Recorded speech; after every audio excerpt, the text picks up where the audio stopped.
Cold on that last stream. Try to do another one here and see if we can. So what are these other people are doing?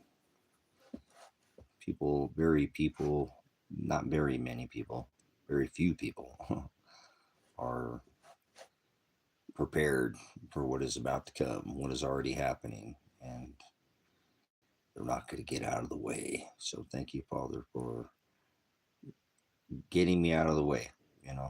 Do not partake, do work in light. So one bad apple can upset the whole apple cart, right? Cause that rot. It'll infect another one. So many are called, few are chosen.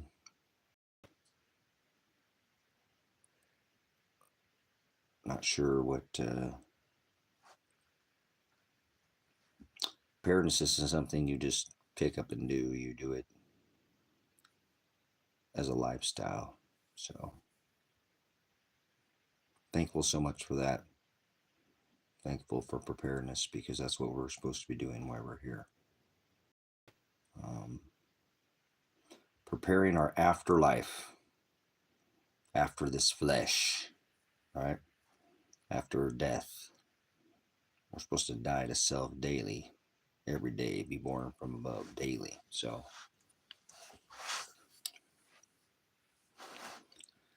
if you were doing that, you'd already be preparing, right?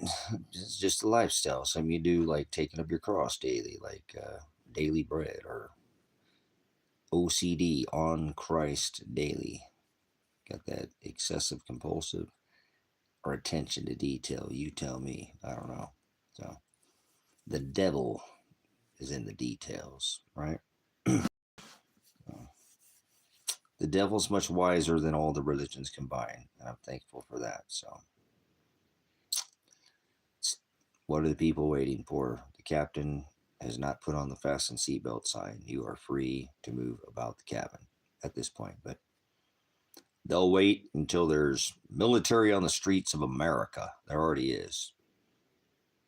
Really? That's pretty crazy, huh? Nope, that's America, boys.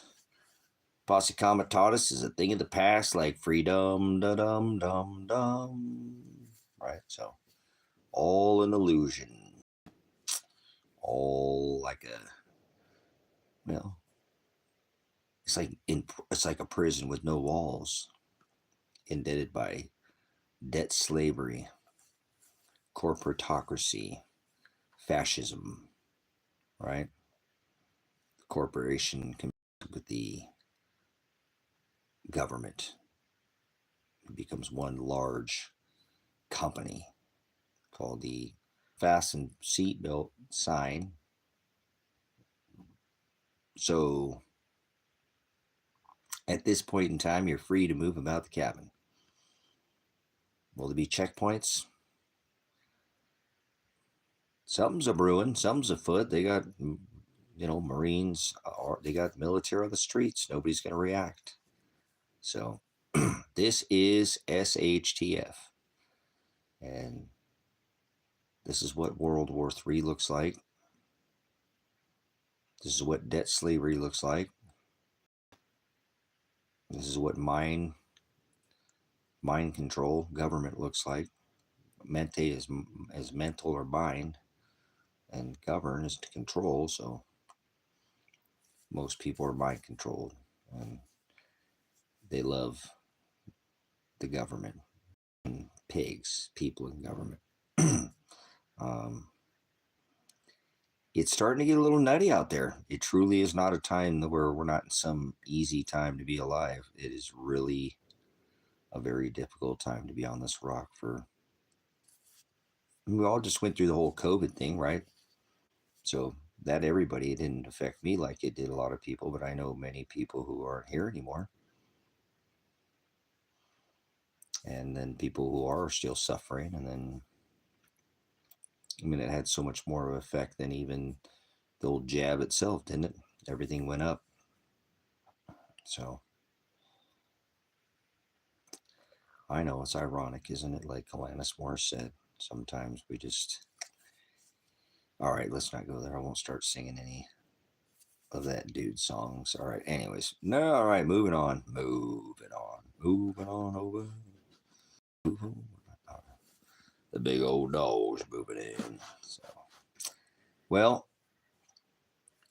what about when the government moves in your house in that part of the right? They can't come in and overtake. How much longer before they put government in your house? No, that'll never happen. Really?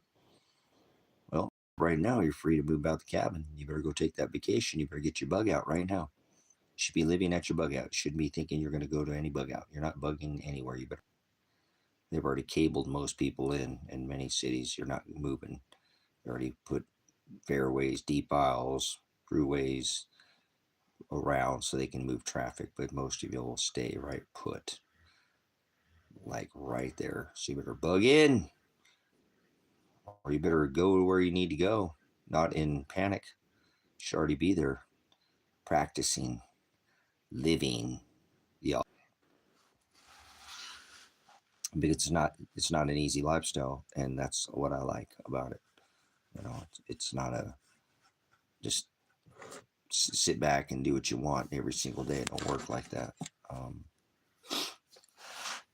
What happened to my chat there? Very testing time where things are very expensive. We came through a situation where they made everybody afraid of each other. They pulled this, and they divided us by making people stand on an X, and making people feel bad that they chose to wear a face diaper or not. I mean, there was the whole public was put through a massive, you know, as a whole too. Everybody's forgotten that we all went through that together. It didn't matter. Everybody waiting for some one world government. It never says that even one single time in scripture. Governance.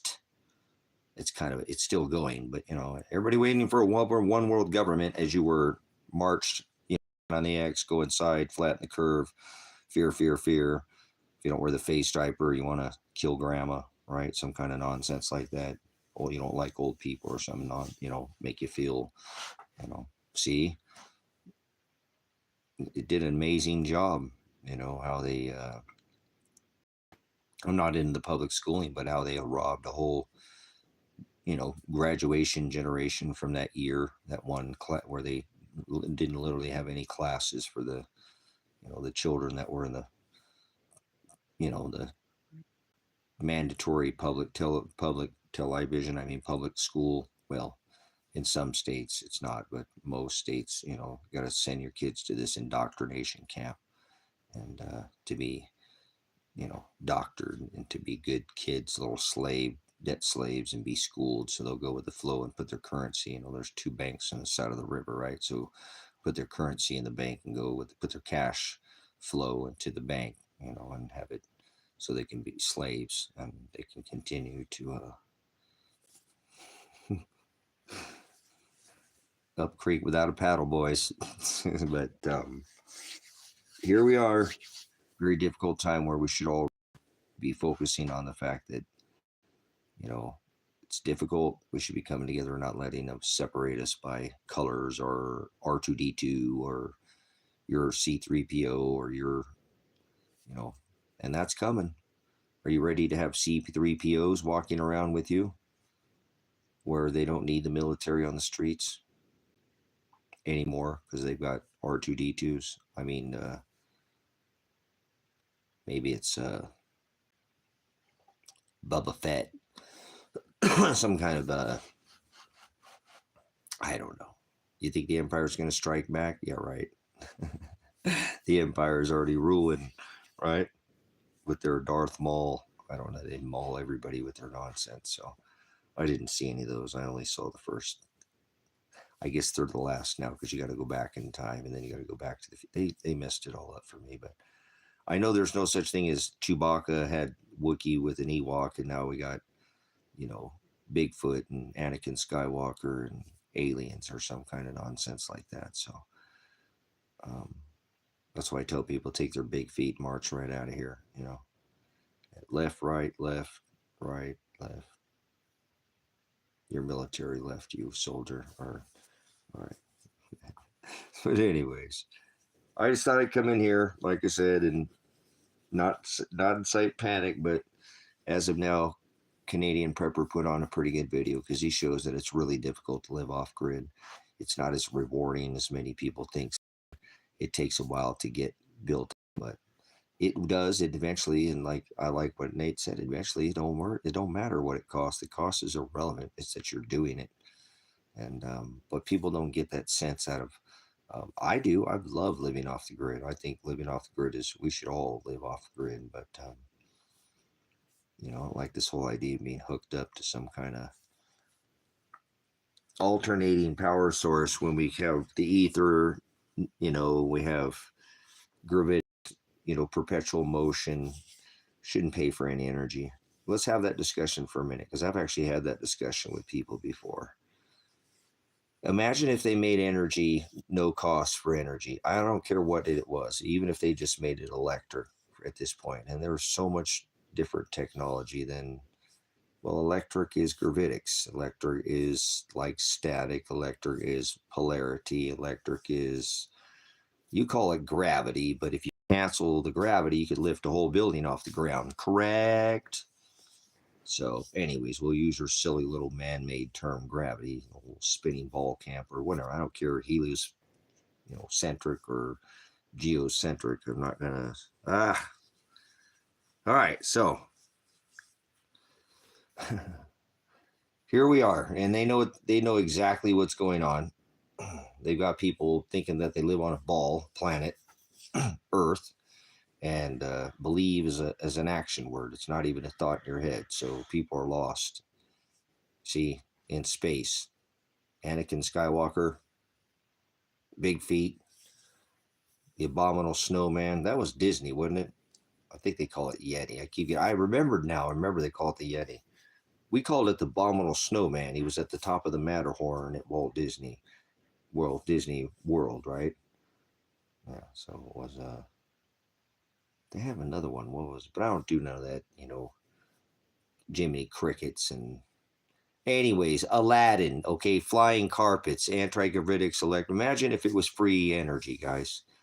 Focus. So some of you guys are getting a little off in your own minds there. I could hear one of your guys's, your mind was like spinning there for a minute. It was like a good way. It was like it was getting some kind of fire there. Somebody's mind was sparking. So who's sparking in here? Listen here, Sparky. Static electricity, get it?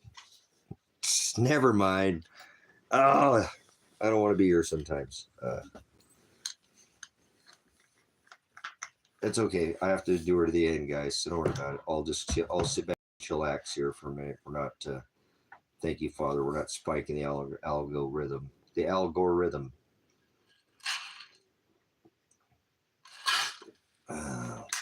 Like an algorithm, correct? Like a cycle, like a cycle of an equation, like a mathematical cycle, like a computer. That's what a computer is. 0, 1, 0, 1, and now they think computers are alive. But they're going to upload your Starlink or your conscience Jiminy Cricket to your robot R2D2, and then you can live forever. Are you ready to go to their, like 3 years ago, they had robots on strings. Now they got robots doing like kung fu backflips and riding bikes. They had that stuff back. You know, do you think this is the first time they've had this type of tech? So, are you getting out of the city? John Connor, you know, they're coming for you, Terminator. No, that won't happen. Well, think about it. If they know that when we leave this flesh, that you don't get flesh after this death. Yes, Hogan, remember the whole Kung Fu Fighter, Mortal Kombat, all that nonsense? Like the video game, not the movie. Everything's a movie to people. It's like a big game, right? No, hey, that's what Adderall does to people, brothers, sisters. It makes it all like there's some lost in some I don't know, frog or leap game, but it's not like that's old school. I mean, more like some kind of modern day Grand Theft or some Call of Duty, or I don't know, maybe got their little Harry Potter or something hanging out. I don't know. Harry and the Hendersons, remember Big Feet? I don't know what these people are thinking. but it's okay.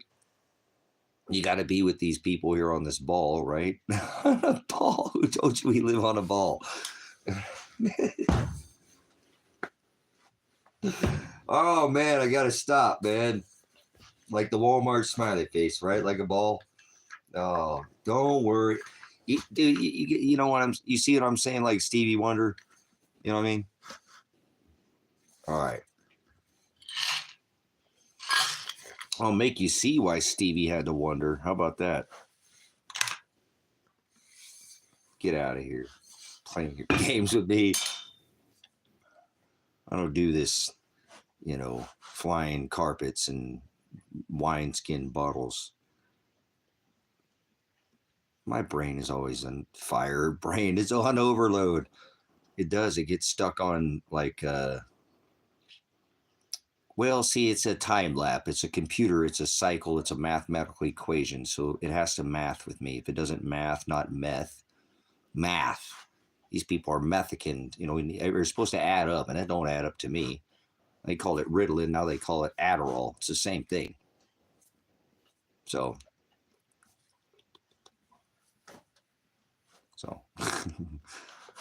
yes, no seatbelts. The captain has not put on the fasten seatbelt sign, so you're free to get to your bug out. There's no such thing as free will or freedom at this point. Dum, dum, dum, dum. But anyways, you might find somebody to actually like-minded. May want to make a chance to actually have not chance by chance or happenstance, but if you make a plan, there's no free will, right? So there's no luck and there's no happenstance or by chance. This has all happened before and now it's happening again. Well, it's the cycle of the sun and the Kali, the Det, the Yuga, it's all, remember, it's like a computer. It does the same thing. It puts out that cycle rhythm. The Al Gore, all your children are never going to see snow again. Now they're trying to explain the Arctic sea ice extent is so expanding it's causing by global warming. I know we're some of these people. We are a cycle, but what you don't want to get stuck on, Joe, is dumb. Dumb, dumb, dumb, dumb. People think there's freedom or free will. We're coming back to a time and place and space like the Ouroboros, where time overlaps itself. Time is eating itself. That's that serpent. That's why they love this halo, this ring, and their little, like the Cabra, the box. You know anything about that? Like a square within it. Never mind. Started to talk about geometry. Too much math doesn't math with me ever. So some of these things I don't. Circles and stars, and they want to shove their square peg in somebody else's round hole over here, and then they want to talk about shapes and balls, and they want to balls in the sky. Circle the square, man.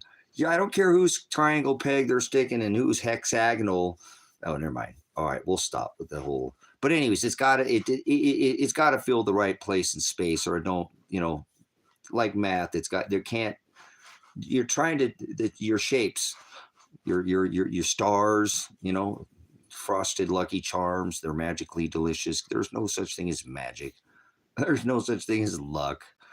There's no such thing as free will. Pink hearts, yellow moons, orange star, green clovers and blue diamonds. All right. And now purple horseshoes. I don't know. They got the whole rainbow crowd going now. Remember? Father created one race. Remember, you're not supposed to. Mr. Potato Head's not to be sewing on Mrs. Potato Head's. All right. You keep your body parts to yourself. All right. Don't be. Seriously. I mean, these people he said, does anybody want to put holes in you? And now they're stuffing it with different body parts. All right, moving on. This is the day and age we live in, brothers, sisters. Like I said, it's a game to them, like Mr. Potato Head or like Jenga. You pull out one piece, the whole thing falls down. These people are very simple moves, like checkers. Checkers, guys, they are. They're like, jump me once, like, fool me once, shame on you. Fool me twice, shame on me. They don't get it. It's a chess game, like 5D. It's like a rhythm cycle. You have to be able to have foreknowledge of what is coming well ahead of time if you're going to be able to get out of the way of something. You can't. If somebody's going to come out and give you a warning and it's already happening now, how in the hell is that a warning? It's already happening. That's not a warning. It's too late there, idiot. That's why he sends, hello, in the Word. It's just happened already, so you should be able to get out of the way of this easily. If you're in the Word, it shouldn't be hard for you to see what's coming. They're doing it by the script. Hello, it's not happening by chance. They know the Word of the Father better than all these. Well, they're religions, right? Whatever you call them. I don't like none of them because they're all. He said he don't dwell in a temple made by hand. He said our body, and he's inside of us. Father, Christ, the Hamashiach is the Word is in. It's in us. It's not in a temple. It's not by hands or barger or block or brick or rock or mortar or whatever. Hands. He said the Most High does not dwell in temples made by hands. Remember? So hello. So legion meaning many. There are many legions. There are many religions. They're legion. That's good. There are many. He said, remember in the church, he said there were many. That guy didn't say he was a demon. He said he was legion. Religion. Thank you, Joe. Perfect. Exactly. Which means many demons, many lies. And remember that he cast that unclean truth, aletheia, out of the church, and it, remember, into the swine, and it wandered off the cliff to its watery judgments. Hallelujah. Ha ha! Yeah, I love the word, man. You can't defile it. It's undefilable, so it'll happen again. It's happening now. This is the separation. Remember, I am the divider. I am the horizo. I'm the one who separates the wheat from the chaff. Not by this flesh. We don't do that, right? We don't condemn. We judge with righteous judgment. We show them to the light. Put it at the top of your house. He said, don't hide it in a basket. Give that shekel to the rich man. Remember? Rich? What's rich? I don't know what rich. How about, do you have any skill set? The captain has not put on the fasten seatbelt sign. You can still go wander out into the woods and forage. You know, agrarian, hunter-gatherer, if you will. Not just sitting there storing up grains. I mean, what if somebody comes and takes all you got? Yes. Well, it's the agape. Remember, agape is the word Shem or authority or Aleph or leader or love, right? It's the love of the moolah, the dinero, ching ching, right? Well, this is money. This is money, right? This is a piece of paper. This is a debt note, right? There's gold and silver, and everything else is credit. Jamie Dimon. Hey, what is he doing? Why are they still holding on to this? How are those people still allowed to be in the silver market? Custodial people for the silver market. Hey, that's right side up. I know. That's right where it should be. That's where it's at. It's a promise. It's a promise. Hey, I'll enslave you by two 90-degree angles, and now you're in a cage. You're in a box. Hey, wait, hold on. This is a oh, is that a rectangle? Are you getting? Hey, listen here, Nimrod. Oh, you got your blood pumping? All right. Oh, good stuff, guys. So no dinero, no moolah, no. This is money. Okay, remember, gold and silver are money.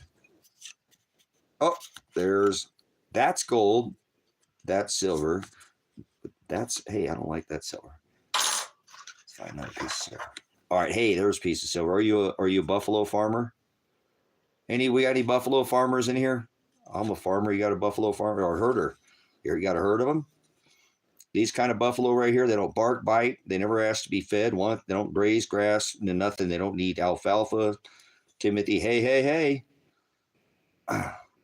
Seriously, are you a buffalo farmer, herder? You got a herd of buffaloes? Are you? I don't have a herd of gold buffaloes. I don't even have one. I have a buffalo. Do you know what a gold buffalo is? It's the golden age, or is it the age of clay? Remember, Trump said it's the golden age. It's the golden age.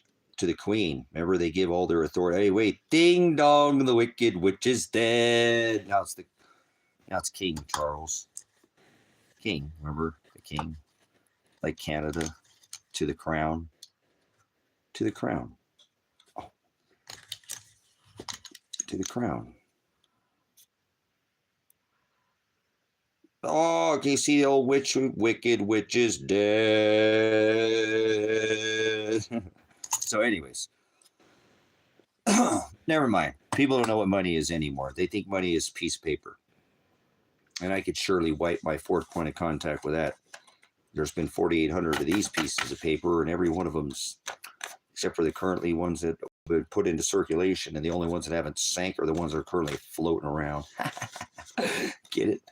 Currency, putting your currency in a side of the riverbank so you get channeled, you come down the birth canal. So they take your merchant number by number. You've been indebted by birth. You're a scarecrow. You're a tin man. They wrote a movie about you. They did. They made a movie about you. Don't you know? You're. Hey, if I just had a little dab oil, like the Tin Man, you'll spring into action. A little dab will do.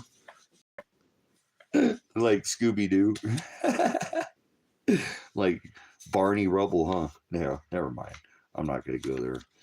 Well, sorry. I did this animation, you know. These people are more animated. You get a little more animated, and then they react more. You can do television with them, or like R2-D2 or Superman. Yeah, that's not super. That's kryptonite. That's warp speed. Mr. Warp Speed is his Batman tower and his Superman tower. Remember, he's got the Thump Tower, the 58-story Babylonian. For the love of 66 penthouse, baby. Is it the 66th floor or the 58 tower story? 58 stories, 68 floors of a 58-story tower. Wait a minute. 66 penthouse floor of a 58-story. Hey, you might research that. Go see Casey from Enter the Stars. He'll do the numerology for you if you don't know what gematria is as well. They speak in letters and they speak in symbols. Remember I was telling you about how Joe wasn't okay with shoving some square peg in somebody else's triangle because it didn't fit. Well, there we go. That's a good fit right there. That's unchanged. So that masks with me, and it adds up by hooked on phonics.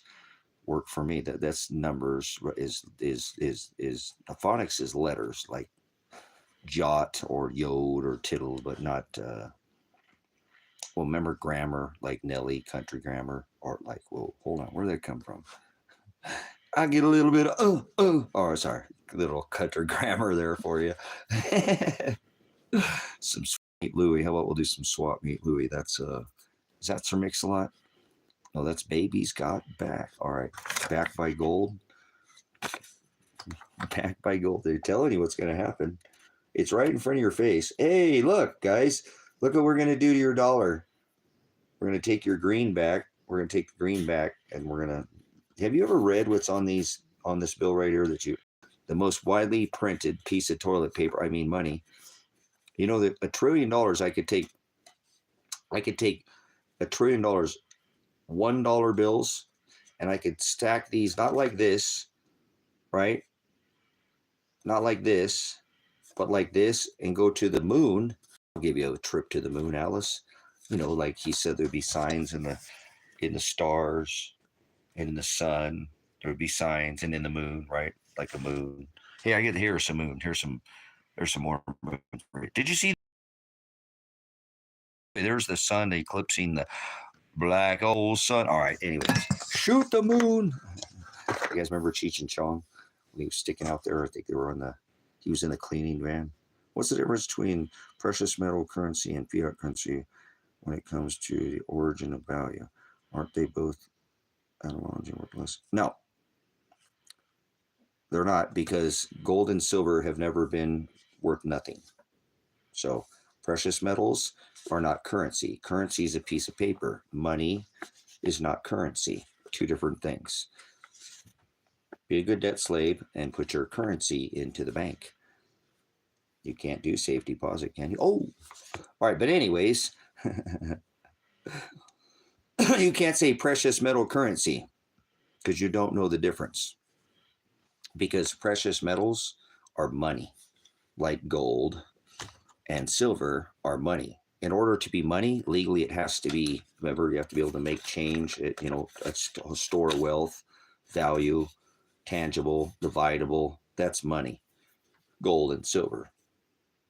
This doesn't store value. See, I said it has to be able to store value. All this does is lose value. So know the difference between fiat currency,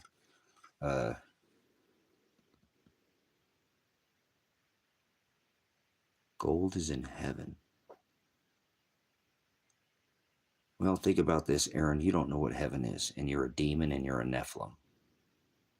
I can tell you that now. I'm going to call you out right now. I'm definitely call you a devil and a liar and deceiver because you don't know what the word heaven is. So right there proves to me you don't know what you're talking about. You don't know anything about money, currency, a fiat reserve, fractional reserve system, or money, because you put money in currency. Remember, precious metals aren't currency. They're money. So know the difference, idiot. And don't speak about heaven because you don't know what hell is or heaven. So don't speak any financial in here. I have a channel that's called Silver's Light Gold, if you will. But you can't put the word precious metals currency. You contradicted yourself like a hypocrite. Money is a store of value. Currency doesn't store value. So don't be an idiot, okay? Come in here, act like you know something economically.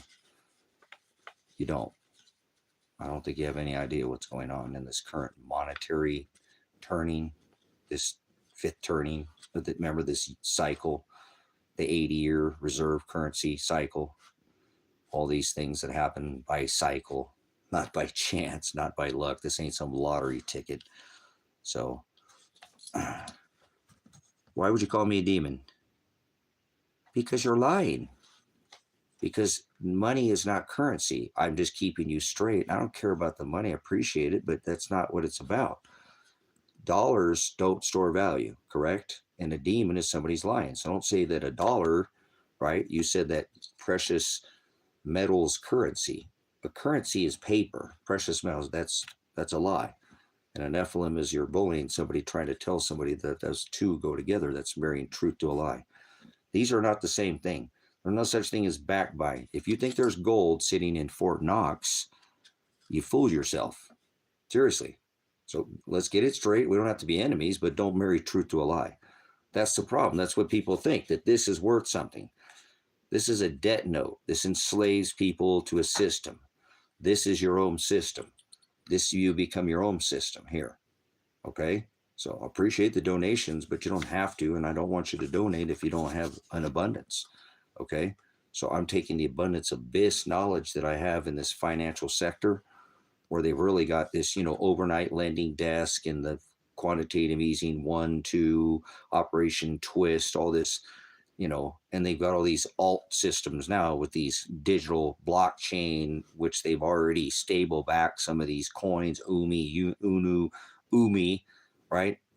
Universal Monetary Unit, right? the uni. See, all this, I've been watching this since China asked for the SDR, special drawing rights to the reserve basket of currencies in 2013. Were you there for that moment in time? Because see, some of us have been paying attention to this, like cycles are thousands of years old. Like there's been 4,800 of these currencies, right? At least they were backed by something, but a fiat was, bro, there's no backer, right? Because we're going to back it by the United States Army, Navy, Air Force, Marines, right? And not by gold now, right? A gold back, that's called, remember, that's the Bretton Woods Agreement. Richard Nixon, right?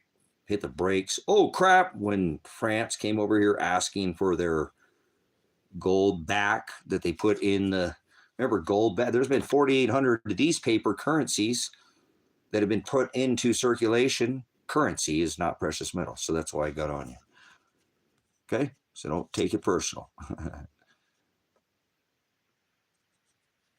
So if you're a demon, it means you're lying. That's what a demon is a distributor of fortunes or lies. So don't take it personal that you don't know what the word demon is. You just don't know what the definition. I've been a demon. I've been a Nephilim. I've been a bully. Okay? I've been a bully. I've been a Nephilim. I've been a demon too. but I'm not going to let you come in here and marry truth to a lie, try to put those two together. So that's it on that one. I'm pointing out that that's not true. Don't be a demon. Don't be an Nephilim. Don't try to bully people, because that's, you sound like the government when you do that. So it's nothing personal. Okay. Make sense? I'm trying to point out the fact that people do that. That's what they've done. They try to tell us that this is backed by. No, it's not. If you think the gold is sitting in Fort Knox, you're crazy. France didn't get the gold back. France came back here in 1971, wanted all the gold in 1945. Remember, they put all the gold into the vault, and we'll guard it with the greatest military ever up until 1971. France came back and said, hey, we want our gold back. And they didn't even get the money they put back in there in 1945, the gold. So keep that in mind. That's the only reason I'm getting on you, because I have to correct myself sometimes. Well, I try not to make that mistake of just calling this money, because this isn't money, and this isn't a currency. This is money. This stores value. This isn't money. Legally, to be money, it has to store value. This has lost 99% of its purchasing power. This hasn't lost any of its purchasing power. This will still buy you exactly what it would buy you any time in history, and it will go into the future, and it'll always buy anything. So that's why I got on to you, Aaron, okay? Is for marrying truth to a lie. And help people do that so they understand that this is money. This is money. This is actually the first money in Scripture. They used to do this by grains, not weights of talent, but by grains, okay? No, they took that away, Joe. Remember in 1973, because before, if Joe's old enough, not sure how old Joe didn't even tell me how old he is, but you used to be able to take this in. If you didn't like the system and you said, I don't like your system, I don't trust your system, I'm pulling my money out of the bank, right? Because these were silver certificates or gold certificates. So you could go get 2 silver eagles or your gold piece, whatever, in gold. $50 gold in gold certificate. You could take your certificate and trade that in and say, hey, I don't trust your system anymore, government. I'm becoming my own bank and I'm becoming my own system, right? And they suspended the Bretton Woods Agreement in 1973. All oil was now priced overnight with the US dollar, and we forced every nation, and we have mafia raped every nation since 1973 like an absolute tyrant, with 1,000 military bases in 180 countries, and just literally forced everybody for over 50 years, like just an absolute mafia behavior. Listen here, motherfucker, if you don't pay, we're going to come and we'll fucking blow you the fuck up. We'll kill your children. We'll send our U.S. veterans over there, Marines, Army, Air Force. We'll rape your women, children, and we won't talk about that in the news. It'll all be heroes and go and shock and all, baby. And oh yeah, it'd be 3 steel buildings with 2 airplanes, and we'll blame it on some dude that's an oil tycoon who was a CIA trained operative who did deals with the Bushes, oil deals. Yes, a CIA trained operative. Brothers, sisters, you think that Osama dropped 3 buildings with 2 airplanes in a box cutter with a bunch of his buddies? That's what I'm saying. This is all about 1973. Remember, General Wesley Clark said seven nations he was going to go into, and Iran was the last. So we're here. Stop playing games.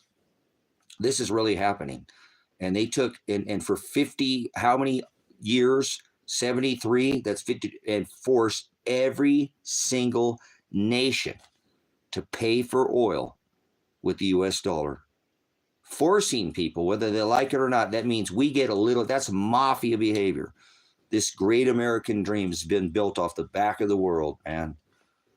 Seriously, since 1973, built off the back of every single nation, and then warp speed comes into office for 4 + 9 is 11, 4 + 5 is 9. If you go back to the future, let's go back in time. If you skip Joe at 46, if you really think that 81 million people voted for Joe Biden, you need to leave now. So remember Mr. Blind 11, he came in and he announced a world war with everybody. Every war in this country outside the borders has ever been started with a tariff, embargo, and sanction. How did World War II start? We're already in 3. They didn't call World War I They called it the Great War. Yep, up until World War II, they didn't even call it World War I. So you might want to get with the times. We're already in World War III. Shit has already hit the fan. Yes, it has. It just hasn't been in your neighborhood yet. I want you to take you over, and Patrick Humphrey's back. He lost, I think, one of his children, guys, and I'm in one of these situations right now where my son and daughter are missing. Now, his child, I believe, had some health issues. Patrick Humphrey is back up on the internet, guys. I want you to go subscribe to his channel if you're not. This guy, he needs some support. I used to have a pretty good sized beard, even a little bit, I think a little bigger than his, or right about the same. I shaved mine off. I needed change. But listen, he's back up and he's talking about this same thing that I've been talking about, this cloud seeding. You know what I'm saying? The seeding program that's been going on. You know what I'm saying?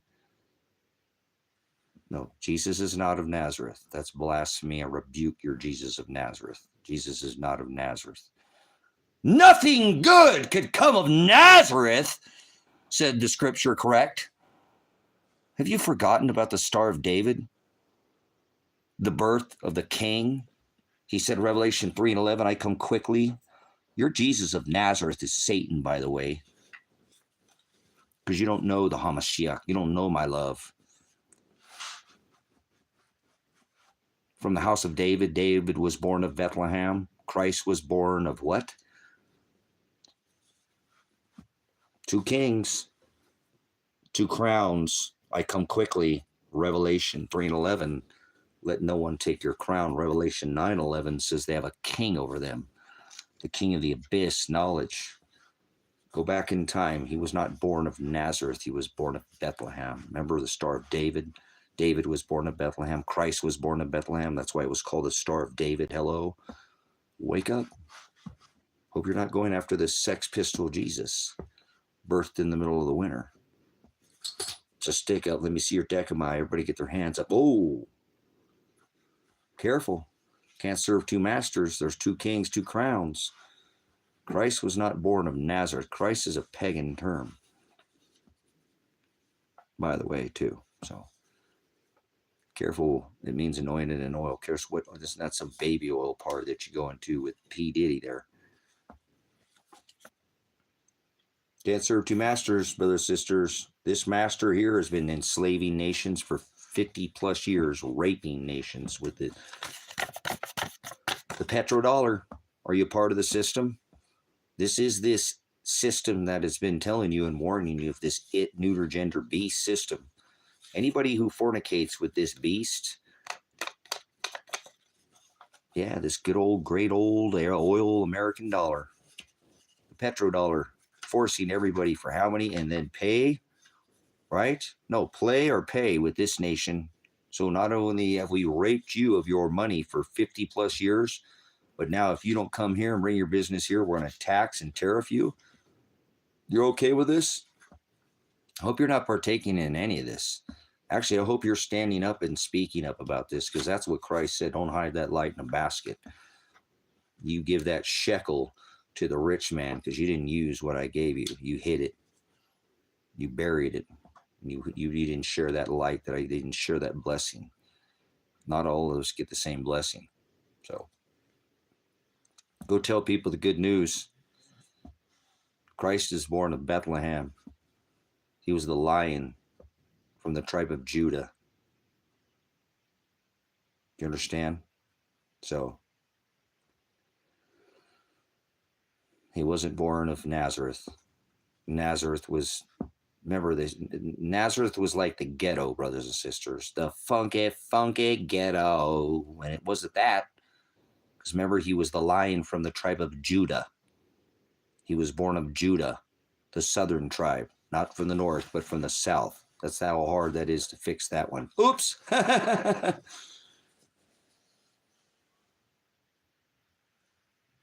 So, anyways, what is Joe saying here? What's Joe got going here? Joe said thought so. So, anyways, let's be careful with Riley with saying peace, please. You know what I'm saying? I don't think peace is coming to my life. I think it's going to get difficult. And peace is the word shalom. And he says, those who call out for peace, shalom, or safety, sudden destruction will come upon those who call out for that peace. He said in the book of Matthew, it's the backbone of this channel, do not think I came to bring peace. I came to bring that sword that cuts all the way to the quick, right to the marrow, and it doesn't feel good. But eventually, pleasure is worse than the pain. Pain is just weakness trying to leave your body, soldier. What doesn't kill you only makes you stronger, okay? I apologize. I'm an Army veteran, and I have kind of a militant mindset. But Father's my commander, not left, but right, I ain't right. I was born on the left coast, but I know that he's helped me to get myself realigned, because I'm not on the level, if you will. But that's okay. We're supposed to be set apart, do not partake in unfruitful works of darkness, like fruit, like leaven, the little leaven, like sin leavens the whole lump. So he doesn't want even a little sin, meaning your own version, that is the pornea. I hope you're standing up against this system, brothers and sisters. I've standed up to it, and I've had to back down. Not like that, meaning I need to let the money do the talking now. Okay, I went 15 months almost without having any counsel, and I've used Father as my counsel, but it's time to take these precious metals of mine and try to turn them into dollars and get this criminal case taken care of so that I can place this not by vengeance, not by accountability, right? Father will condemn them, and if they get away with it in this lifetime, they won't. And after death, they'll still serve. They serve this master of their own will and didn't serve Father's. And remember, he said, if you hurt one hair on my children's head, you'd be better to have a millstone tied around your neck and cast into the sea. So that'd be that sea of the abyss. That's what it'll be. It'd be a gnashing of teeth. My puppy's getting big drinks, boys. Oh boy, you get it. They love that water, Jeff, man. They'll come inside to drink out of that thing. It's the same water. I put the same water from the same source, huh? But they love the water inside. You just love the water inside better, don't you? So, but anyways, I have to get it taken care of, guys. Like I said, I'll bring that up real quick because I don't want to give any money to the system. So,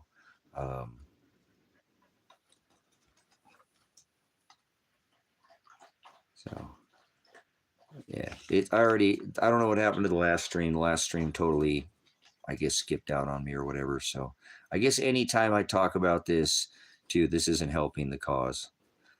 I think I was doing okay until I brought up trying to help the ministry and help myself. So apparently Father wants me to go through suffering, and I am already. I've been through a lot of very difficult time. The last 15 months hasn't been an easy walk in the park, but it's okay. I'll figure it out, and thy kingdom come. That's what I'm looking forward to. I don't care about anything else that happens anymore. It's okay. Good or bad, it's okay. There's not anything I don't care if nothing else happens in my life. I don't have to live another single day. I didn't get shortchanged in this one. So if you're still there, if you still hear me, so Father will prevail. He always does. And we'll see. We'll see where these next days, weeks, and months lead the ministry. And I'm hoping I get to be here still. I like being out of jail and being able to talk to you guys and share the gospel worldwide.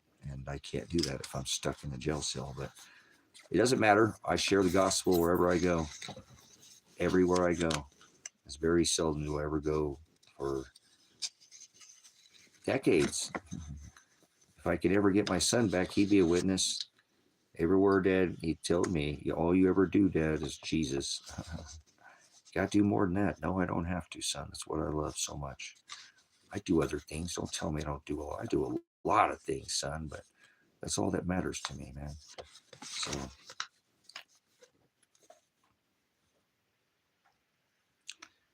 well, think about that. That's why I kind of brought up Art of Pain. What is everybody going to do? when the captain, let's say they don't, the internet doesn't go down, but what if the captain puts the fasten the seatbelt sign on, kind of like they did to the people during the Australians during the vidco, the scamdemic thing. They couldn't even go 15 minutes from their house, guys. They cracked down on those people. They put the smack down on my Aussie brothers and sisters. They had it the worst. Imagine if they did something like that. What if you worked 20 minutes away? They didn't care, guys. They were savages, They were savages to the Aussies. You guys had no idea if you didn't live in Australia. They had it the absolute worst. I watched it, and I spoke about it, and I blogged about it, and I made it very well known. I didn't stand down about it at all. They absolutely had it the worst, and they're going to do that here in this country. They're going to do it to everyone, because under this covenant, it's all flesh. That's why there's no one Israel in the desert. That's Old Testament. Under this, it's Israel is every nation. Israel is the bride. Israel is the people. Israel is the temple. All this building of this third temple and the red heifer, they're doing this because they're doing it by the script, but this is a spiritual. They'll do it in flesh, but none of it is flesh. None of that. It's only spiritual under this covenant. So that sacrifice of the perfect sacrifice is that blood, that we are that blood, that baptism, that we must die to self daily and endure for being put in, a long fiery trial, thlipsis, suffering, a pickling is a process where you have to be shoved down, held down, and until you're completely overcome. You know what I'm saying? Jesus of the Canaanites. No, he was Jesus of Bethlehem. He was the Lion from the tribe of Judah. He wasn't a Canaanite. So you got to get out of here. I don't know. I'm paying attention to you. So get out of here, Milwaukee. Moderate this person, please. I'm tired of their nonsense. They keep putting blasphemies in here. So anyways, I'm going to try to wrap it up here, guys. I know that seems impossible. Pastor did a 1 hour live stream. No way. Yeah, whatever. I got to rest, guys, a little bit. And so we'll wind down here, okay? I got to get myself motivated. I need to come up with this criminal case money, and then I think everything from there will walk the process, will walk itself through, because then I can file these civil lawsuits, and everything from there will go. No, I'm not going to sleep. I won't go to sleep for a couple or few hours. I got to get off here for a little bit, you know what I'm saying, and just sit down and take a thought. I have a lot to accomplish here in this next. I'm at my finish line, guys. I'm at my marathon. You know what I'm saying? For me, you've heard me talk about that in this ministry. If you've been here for years, you'd know that. I talk about how life is a marathon. We have to endure, and when we reach that ending point, we've got to try the hardest to finish and win the race, if you will. We have to finish the strongest. That's who wins the race. So I'm in that point in my life right now, or at least in this case where I've got to finish this up. So tomorrow I've got to have a big day. I've got to get 2 vehicles completely cleaned up, and spit shine. It's going to take some work to get them where I want them to be, and price them for half price. I don't care. I'm gonna sell my motorcycle for $2,000, and it's a $5,000 V6 motorcycle, all day long. That it's a really nice one. It's got bags, 8 hangers, windshield. It's a nice bike. It's not just a stock bike. So I really wanted to ride it more, but I don't have any choice now. And then I'm going to put that flatbed up for sale, and I'm going to take a big hit on that. And that'll be a chunk. Maybe once I get a little chunk going, those are my only 2 vehicles left that I can sell other than my own personal vehicle. So I need to keep at least 1 vehicle. I can't sell. I won't have any more vehicles. So Actually, I have the Ford, but remember, that's got the electrical issue. So, and I may put that up too, but I'm going to try to be working on that too. So, I don't want to burden you guys um, with this debt, of mine by, standing up for the law and standing up for my son. I never asked anybody to help me with my um, my criminal bill, okay? Because I'm some criminal, I guess, right? But you know, if somebody can help, that's great. And if not, it doesn't matter. It's not going to change anything. I know Father will provide, and if I have to take the gold and the silver I have, and because I just lost 40 pounds, I really wish the cops would have went and got my passport and my precious metals, because I could really, really, really, really, really, really use that right now. But Father doesn't want me to have it, so it's okay.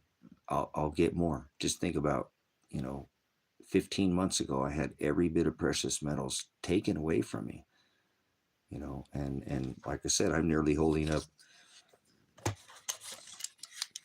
$10,000, $11,000 here, something like that, of precious metals right there. Now, I traded for all these. I didn't buy them. I traded for them, as I told you earlier.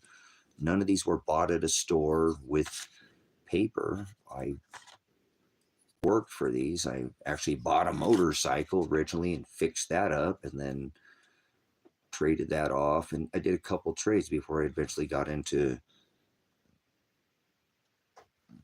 that right there, which admittedly was a truck. I kept trading up, fixing, trading up, trading up. And then I got into that gold piece right there. So that's what I'm trying to do right now. And I actually was looking this because I have an appointment on Thursday, which is going to be an all-day appointment. I only have 1 or 2 days now to try to come up with $15,000. It's a little bit of a pressure, and I apologize, guys. I mean, I'm going to be taking my land too, and I listed that originally for $39,000, and I caught a lot of hits. I really thought somebody would have already contacted me by now and scooped it up, because it's just the best time. There's so much construction going on out here right now in this valley. I mean, there's 3 new places going up just right down the road from me, down this street, well, that's a main road, but and they've been here for a minute, but they're starting because the weather's near perfect out here right now. It's not too hot, not too, it can be hotter out here. We're not in the August of the dog days of summer, so um, I'm going to lower that down to $19,000 and just give it away, kind of like I gave Kevin that price, half price, way less than that.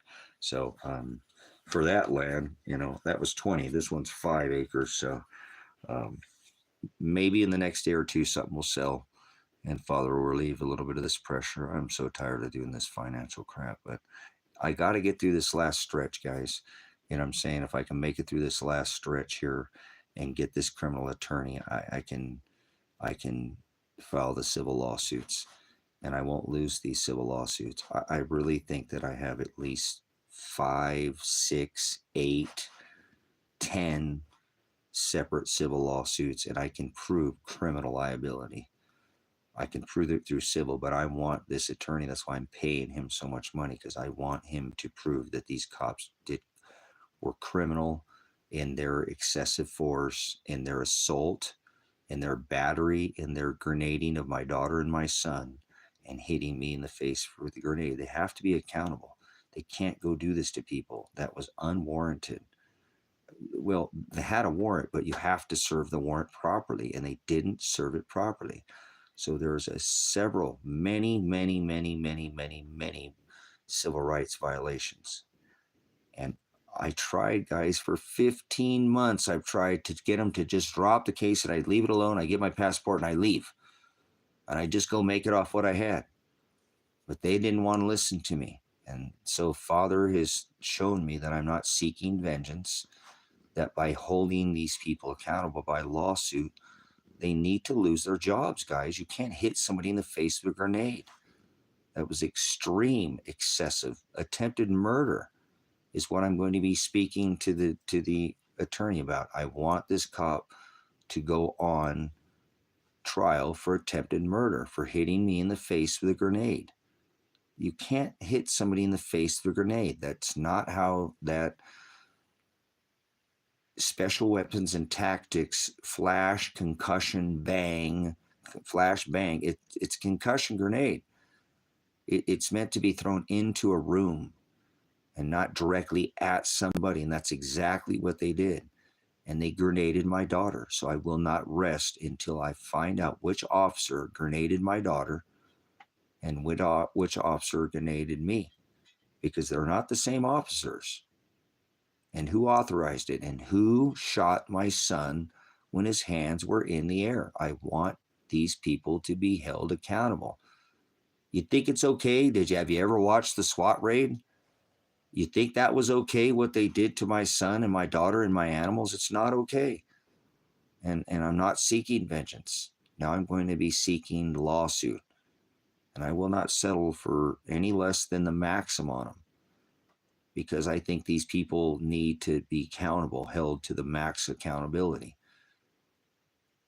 So, I have to do this, and I probably should have done it sooner, but I'm trying to show what faith looks like, what patience looks like. And I did separate onto the lady and read all the playlists. I made in the playlist, I made the 17-day videos. I think there was like 22 videos, because there were some days that I did split it up and did a couple days, but there's 22 videos, and I think I missed some too. And I actually think a couple got taken down. I could have swore there was a couple others, but it's been, 15 months since I looked at, went through them. But I separated those out to the playlist, and it's called 17 Days. That playlist is all the prelude with all the evidence, and then the SWAT raid. So,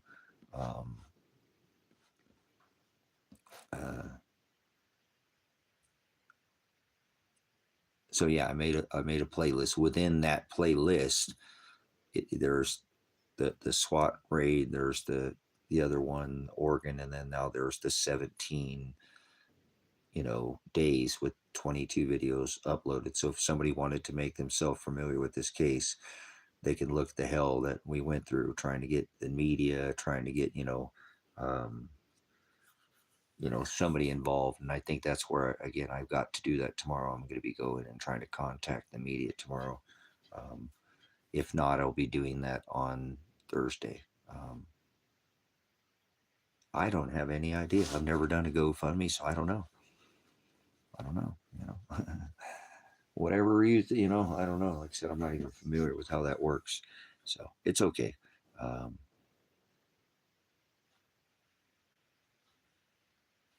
Well, it's uploaded. The reason why I create these Discovery SG is so that this stuff can't be taken. Remember, everything I'm doing here is documented. And whether it's taken down or not, it still exists. The government has all this stuff documented. You know what I'm saying? They have all this documented.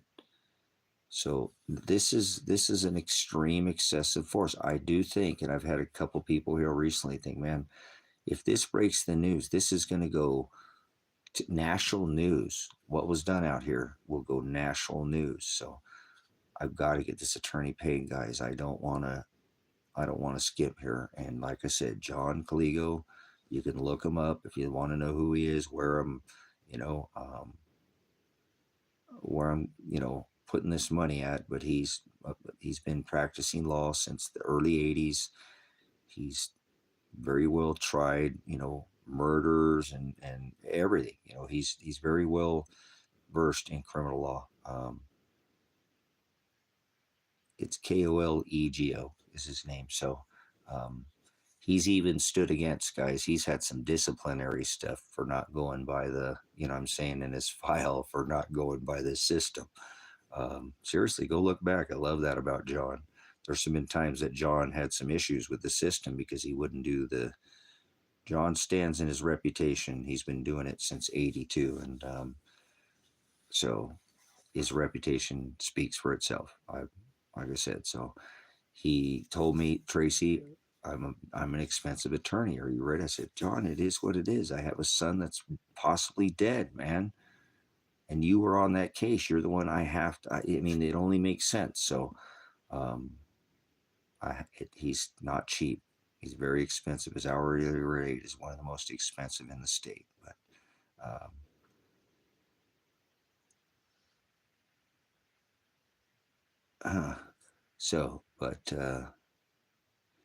I appreciate it, guys. Oh, there's tons of officers. I don't know. Like I said, you can go through all the. There's 17 hours of live streaming here. The ones that are in this, there's 25 SWAT officers that came out here. The locals said they never seen that many SWAT vehicles out here for drug raids out here, whatever, people, big felon out here.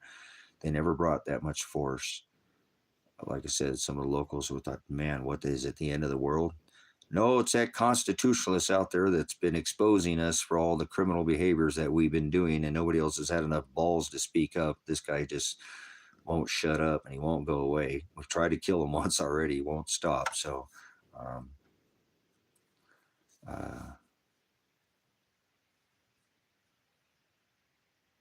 you said the sheriff called you? What's going on with you there, EMS for life? That's weird. So, the sheriff came to your house? What's going on with poor lady? I hope they're not. See, that's what I'm saying, guys. They are literally running over my pole, my telephone, or my, the marker pole at the end of the driveway, and I couldn't even get anybody to do anything for me. You know what I'm saying? Who do you call when the police are running over your property? When they're literally driving, and causing damage to your private property with their vehicles? Who do you call? You can't call the cops. Hey, you guys are running over my property. Stop doing that. They're going to laugh. You know what I'm saying? So I'm just beside myself, guys.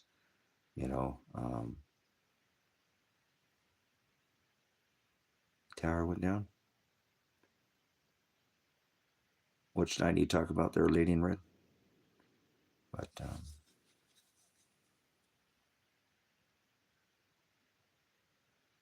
like I said, guys, I know that all this stuff gets documented, and I'd really like to be doing a lot of the things with my life, but this is what Father wants me to do, and it's been a long 15 months, guys, and maybe this will be, again, I can make a step forward. I've gone nowhere. Why did you shave your beard? Well, I needed some change in my life. I haven't done this since I was 17 years old. Okay. And so I needed some kind of change. And so we'll see. We'll see. There's nothing that's going to happen, in this case that's not, oh, yeah. You're talking about the directed energy. I have to deal with that, guys, a lot too. I really wish sometimes I could film this. Kevin was in here the other day when they were doing this in here, guys. He was in here the other day. They had this whole place shaking and rattling in here. Okay. I'm serious. The roof was bang, bang, bang. I mean, things were literally banging on this this cabin. You could hear it. I mean, it was loud, like bangs, like something ran into the side. And I said, look, Kevin, look outside, because I have some scatter netting that's hanged up out there. I said, there's no wind out there right now, Kevin. There's no wind doing this. Look outside, Kevin, right now, because I had the current. I said, there's no wind. Isn't that crazy? He's like, I said, they do that. I don't know how it happens, but I don't know. I think it comes from satellite. Really? So, yeah, that's what I'm saying. There wasn't any wind that night either. It wasn't like that was a windy day. And remember, it wasn't just that, because then they got that whole vibration and energy. you know, whatever that sound, it was audible. Remember, you could still hear it too. It was audible, but it wasn't even like a sound. It was like a tone, guys. It was a tone that was loud and audible. And it was like this, just this area. I'm telling you, some of the craziest things. And we have it documented on the live stream. That my wind turbine, guys, I haven't touched it. I've actually left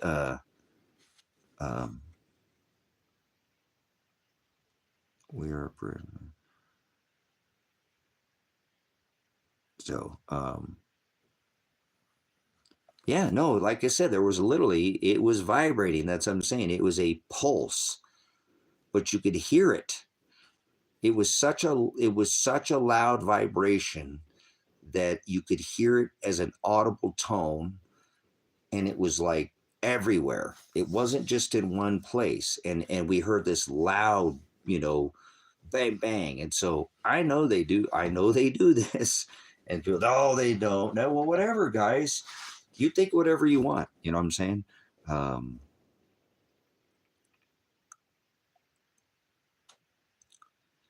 So, but like I said, I know that you guys, what am I to do? I can't, you know, where do I go? I don't have anywhere to go at this point in time. I tried to leave the country and they won't let me leave. So, try to get them to drop the case, try to go get them to get my passport back, try to go get them to get the 40 pounds of silver, they won't even go get my possibly kidnapped, murdered son. You heard in jail, or you heard in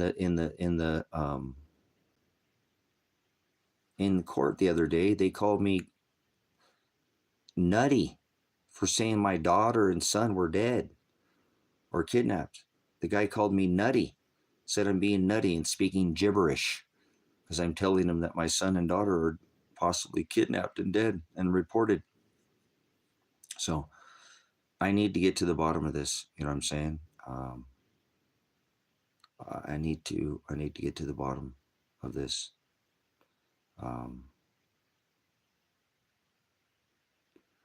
So, but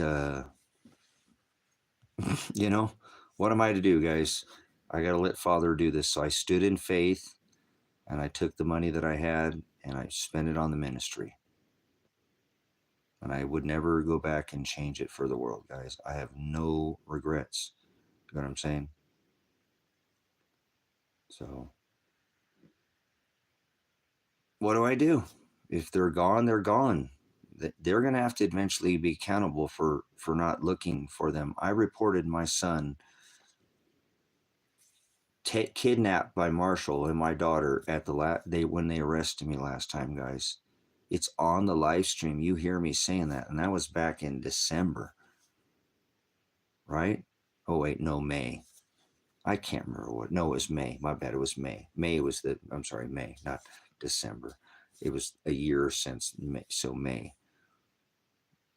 You know what I'm saying? It was in May. No, or wait, was it in, maybe it was in March. I can't remember. It doesn't matter. But, you know, this has been reported and nobody will do anything. Nobody will help me. So I appreciate everybody who's been here for me to help me by being able to keep my strength up and to keep going, because I said I would fight to the death to keep my son from going to prison.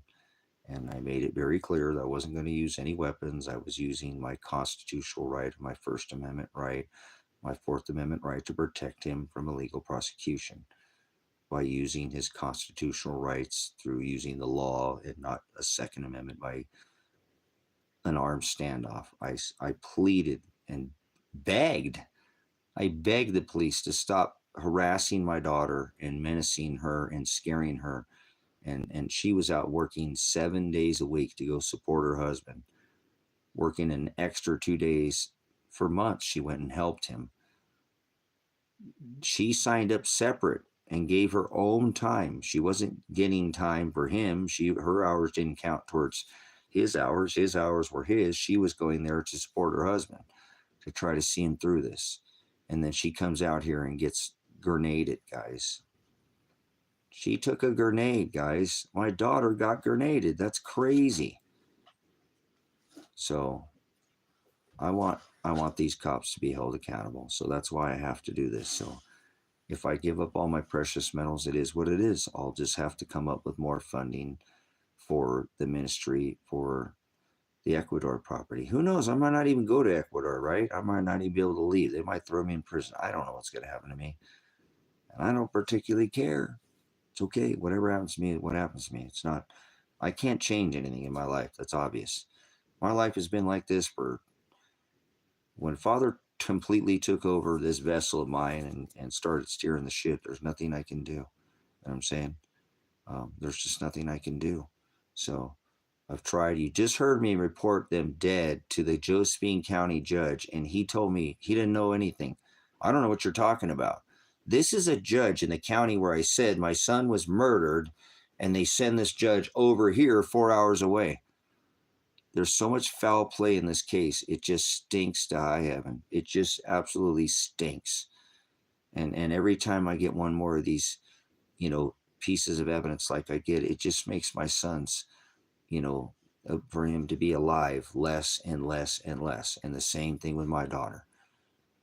And I just have to get off here and act like go to sleep and lay in that bed and wonder where my son and daughter are at, that they're looking over their shoulder. They've been killed. What if Elijah's still alive and he killed Adriana and that's how he's held this against Elijah? Or what if Elijah's dead, and Adriana's still being raped by Marshall? I don't know, but I know I reported it. I know I reported this a long time ago. So you guys is my witness if something ever happened to me, because I told you I don't feel safe here anymore. I don't feel safe on this property, and that sucks. That sucks, because this is my sanctuary for me. I needed a place from society where I felt comfortable, and I feel like they can come here any night, and I don't think they're going to come this time and do anything but bring hot rounds and lace this place with bullets. That's what they'll do. That's what they'll do to this place, brother, sisters. They won't give me a chance. They didn't give Elijah a chance or me a chance last time. What the makes you think they'll give me any chance this time? They came trying to get me off my live stream, shake me and get me out of here with a gun. And now I don't even own a weapon, and so I couldn't do anything anyways, even if I had some kind of, I never did. Remember, I made it very clear I wasn't going to use a weapon, and I didn't. I did the exact opposite of what they were hoping to get, and so did my son, and so did my daughter. So, you know what I'm saying? So I got to go, guys, because I gotta take some time and wind down. I'm not in a good way, I can tell. I'm a little under the, like I said, I have a whole day Thursday where I have a whole day gone, and I have that $15,000 I have to be by Friday. So that leaves me tomorrow and Friday, 2 days to come up with the $15,000. So I've got to get these vehicles up and sold tomorrow. They might not even sell. My internet gets blocked all the time. It's like when I put the land up for sale, it's up for about 3 or 4 hours. I get a ton of hits on it and then nothing every single time that I list my land. So that's why I think I could list it back for the 38,000, and they're just shutting my marketplace off. I don't get the hits on it. I don't get any more likes. I don't get comments. It's only within the first 3 to 4 hours of my listings are up. And then even if I renew a listing, because it's been up, I never get a like on it ever again. I get so much control on the internet because I've made my living on the internet for 20 years plus. And it's been a blessing, but it's like I already told you guys who've been following this, I'm done selling things on the internet. I'm so thankful that I've been able to, retire the whole internet thing. And if I want, I'll just sell things and do things here. I can build dog houses or benches or whatever. I got lumber here. I can mill things. I can start with a pile of nothing and build something, right? I mean, got hands and know how to build. So, but I don't get any hits on Craigslist, either. So I use both of them. Everything I have is listed on multiple platforms. So I don't get a lot of Craigslist. I don't know why either. Craigslist used to be pretty good, but my son's the one who showed me. He's like, Dad, they have way more people on Marketplace. When I first started on Marketplace, guys, it was amazing. no trolls, no spam, none of this available. And then it just went downhill. But anyways, maybe the land, like I said, I'm going to drop the land because it's up for sale right now to a ridiculous price. That I'm going to drop $20,000 off my original list price, less than half of what I originally listed for. That seems the only way I can sell anything, guys. I know that sounds crazy, but almost everything I've sold within the last 6 months, it's only when I will lift it at half of the market value. And I hate doing that because it kills the market value.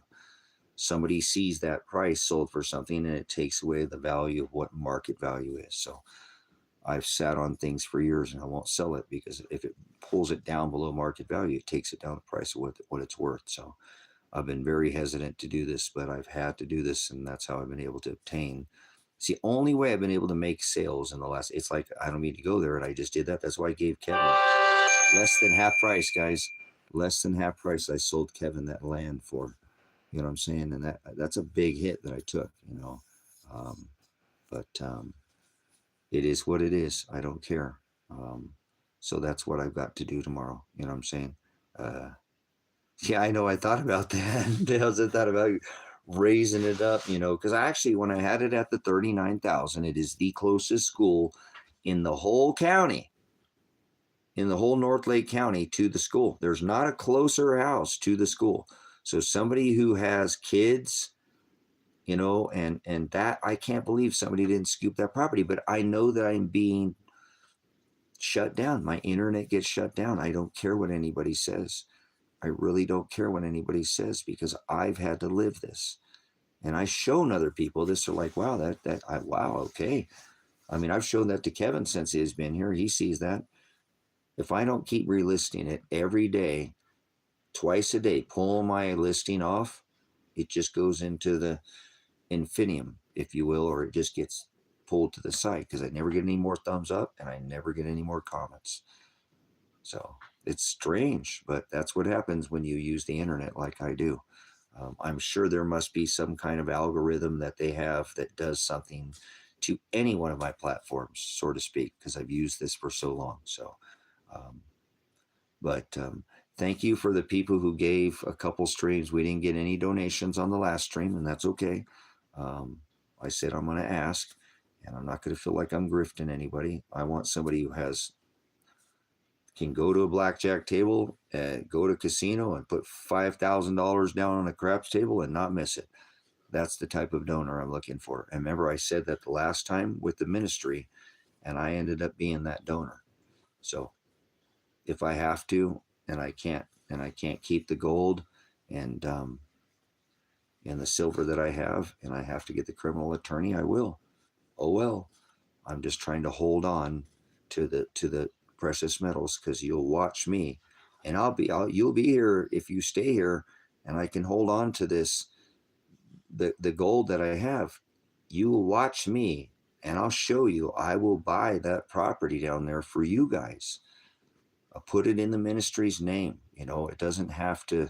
None of this has to. This is not any association again, and that's why I'm actually working on trying to get this whole thing done. I need to turn everything I own over to the ministry. I actually don't want to own anything.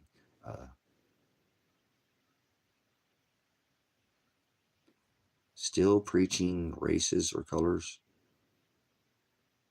Still, no. I guess nationality and tribes don't either. Genetics don't affect the flesh whatsoever.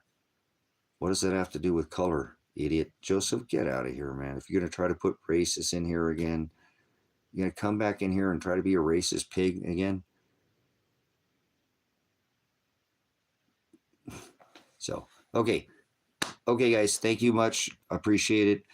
Talk to somebody. I now just let you know I take Bitcoin. Okay, I have a Bitcoin. I don't know why I didn't mention that, but I can turn the Bitcoin over to CashApp and cash it out. So if you know anybody who's done well in Bitcoin, it's something like $116,000 right now, and they want to make a donation to this ministry, have them look at the channel, please.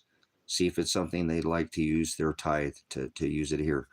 Think about it again. Brother Jim's ministry, it's $1 million. $1 million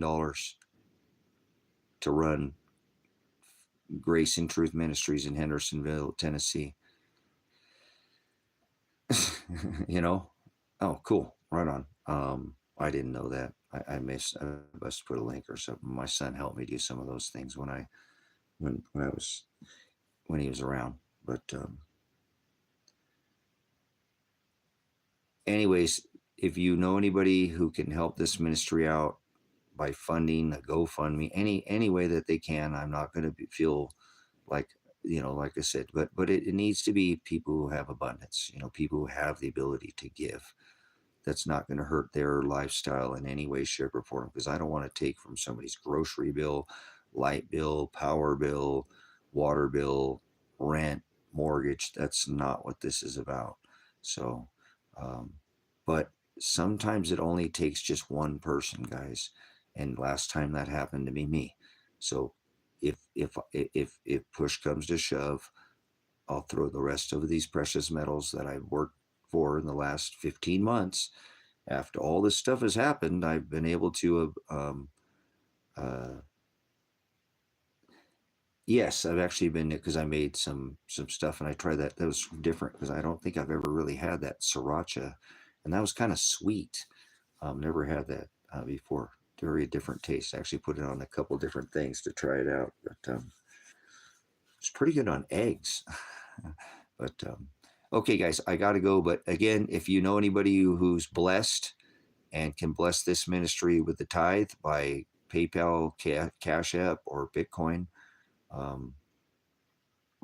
or even coming out here, because that's a part of something you can do. There's lots of ways to get involved in this ministry. It doesn't have to be by financial means. Remember, I've opened up my property for, not mine, because this is the ministry's community property, but for 10 years. And there's nobody ever came and with, the idea of what I've had to do here. And that's okay. So, but that's still an option, guys. I've kind of opened that door up again. That it's getting close here. You don't probably have about another month or so, and I don't want people coming out here in the middle of the winter.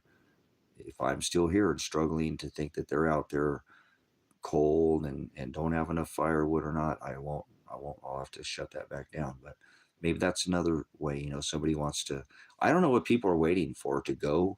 I don't see how, and I don't know your guys' lifestyles, but I don't know how any of you guys could live on the grid in a city, have a regular tax-paying job, and sleep at night and live with yourself and know that, hey, this is all okay. And if you're okay with that, don't change. I'm not trying to turn you into me. You know what I'm saying? But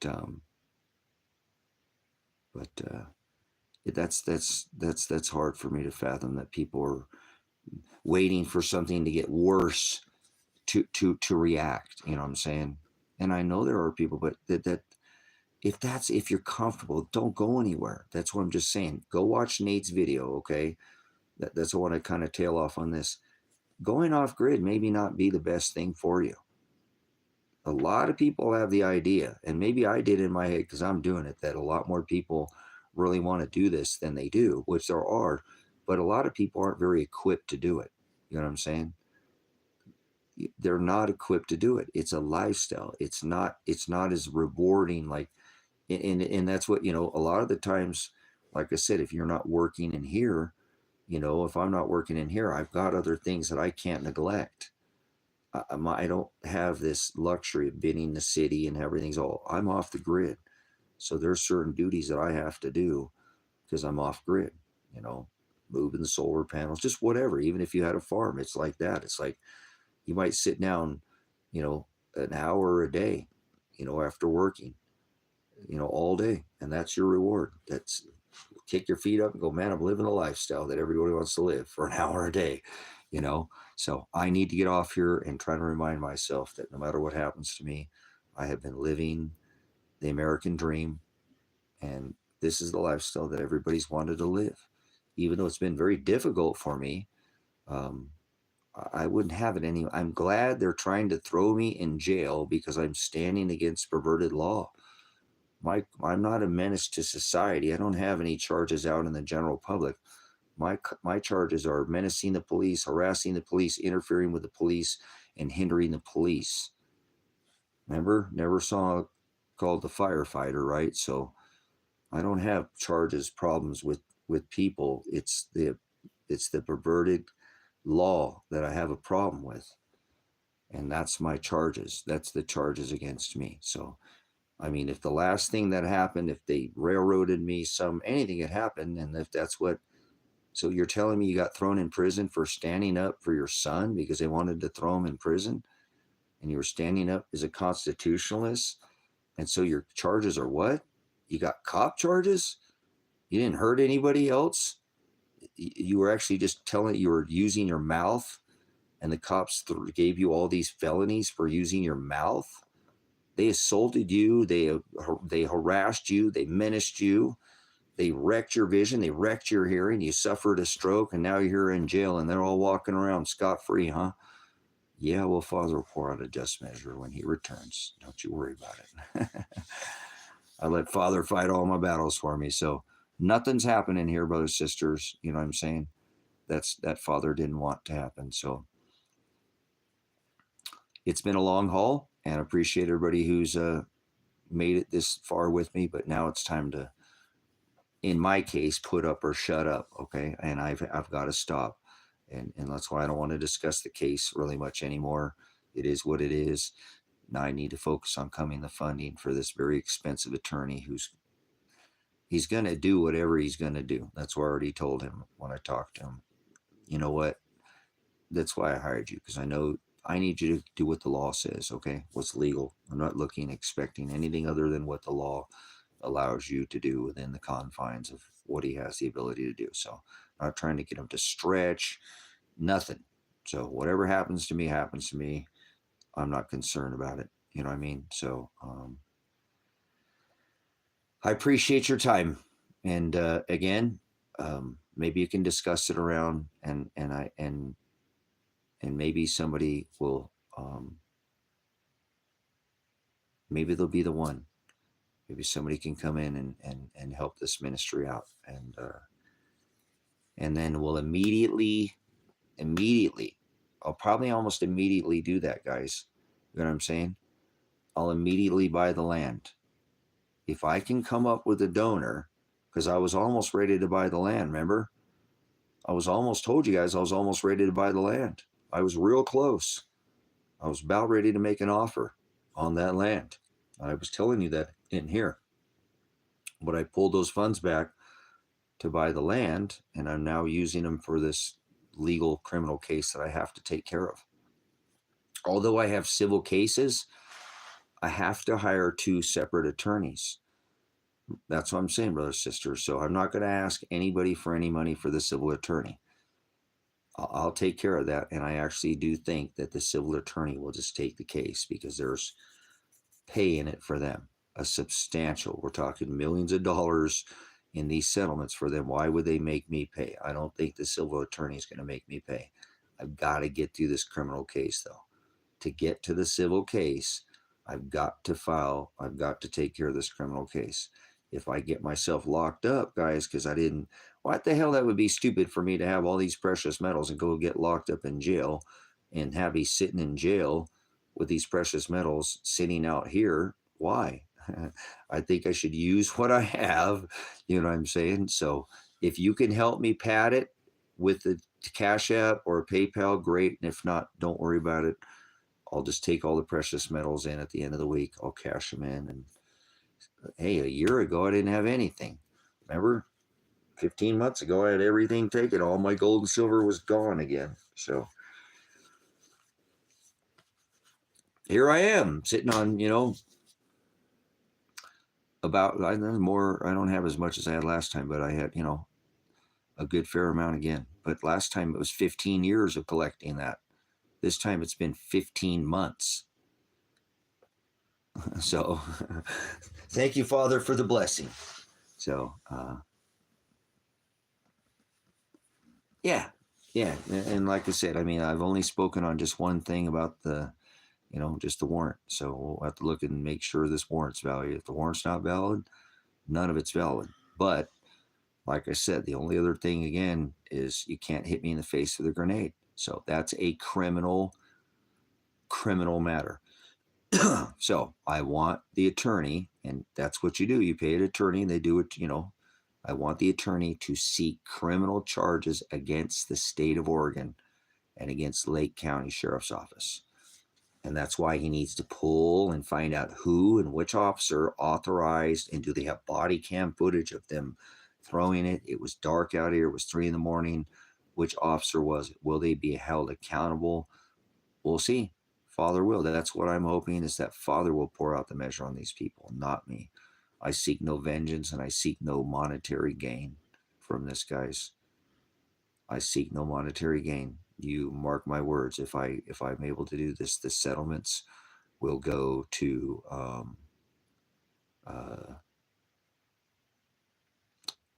Grace and Truth Ministries in Hendersonville, Tennessee, and they will go to High Desert Faith and Truth, and we'll be able to do the dual ministry. Make sense? Okay, so I'm not planning on trying to take anybody's money, guys. I don't want anybody's money. I personally don't need the money, like I said, at this point in time. I'm just trying to take and use the legal fund to pad it to buy the ministry down there. So that's where your funds would be going. You'd actually be keeping me, because in a sense, guys, I know if I could hold these 3.5 ounces of gold that I have right now, that's about $13,000.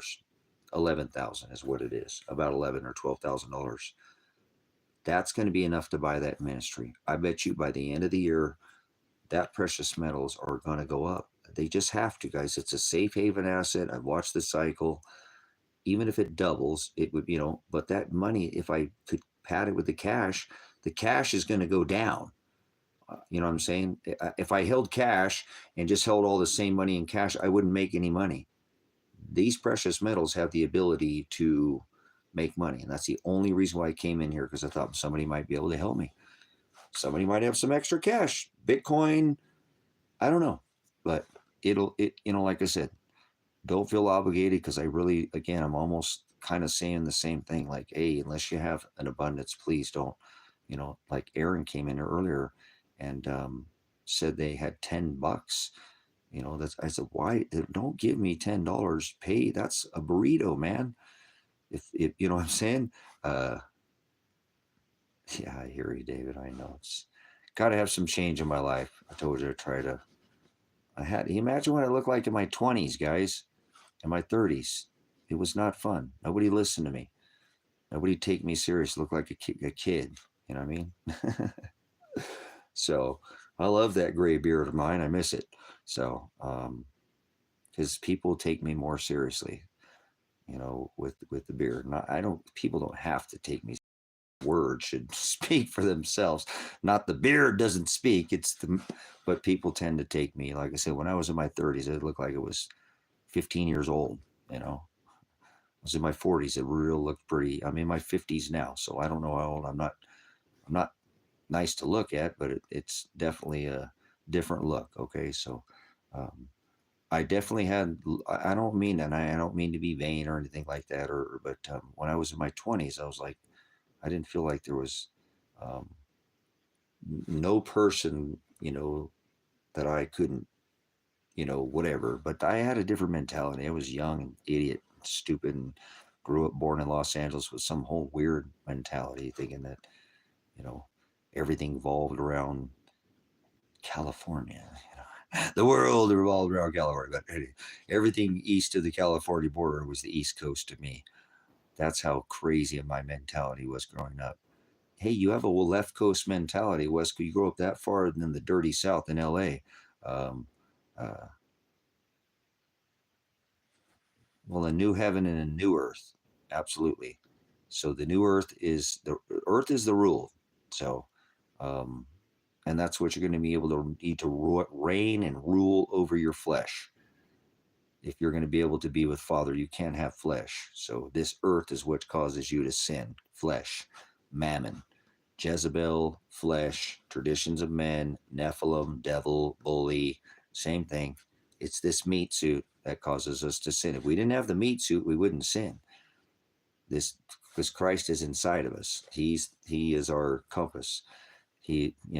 Father is inside of us. So we got to learn how to cut this flesh off. If you're not ready to leave this flesh, then you can't be with Father. You got to sit there and gnash your teeth and be weary and want just a jot or a tittle or a yod of that aletheia. Just please, I remember what that sweet aletheia tasted like. Just please, anything. I just remember what that living water and then you'll get your flesh back. Don't you worry about it. Nothing is permanent. Nothing is like people think eternity doesn't. We're all eternal. Get over it. You're not special. We're all eternal. It just goes where you go after this flesh. So if you're not ready to be without it, then the new heaven and the new earth is not for you. The meek will inherit over this body. The inheritance is what you're going to be able to get over this. That's your inheritance. There'll be a new earth and a new heaven, and you will receive a new body. So that new body is to reign over this earth, and the heaven is to be with Father, not in the sky, in Hokadesh, in spirit, Holy Spirit, truth, aletheia, Hokadesh, Holy Ghost, Ruach, Hokadesh, the Holy Spirit. Father doesn't reside in flesh. Christ took his flesh to be with Father, but we will not have flesh with Father. So this new earth and this new heaven is right here where you're at right now. Now, you might not be anywhere you're at here on this rock. You might be in the north or east or the west or the south. Okay. But you're coming back here. Okay. But not for a long time, because you don't need this place. It's physical to be with Father. That's what you need to figure it out. And the sooner you figure that out, the sooner it'll be easier, where you won't be afraid to die so much, because you'll get to be with Father, and he'll take you, right? Shiloh will take you to Father, to where his house is at. That's what he said he was going to do. That was his promise. He was going to come back. He was going to crush the head of the serpent.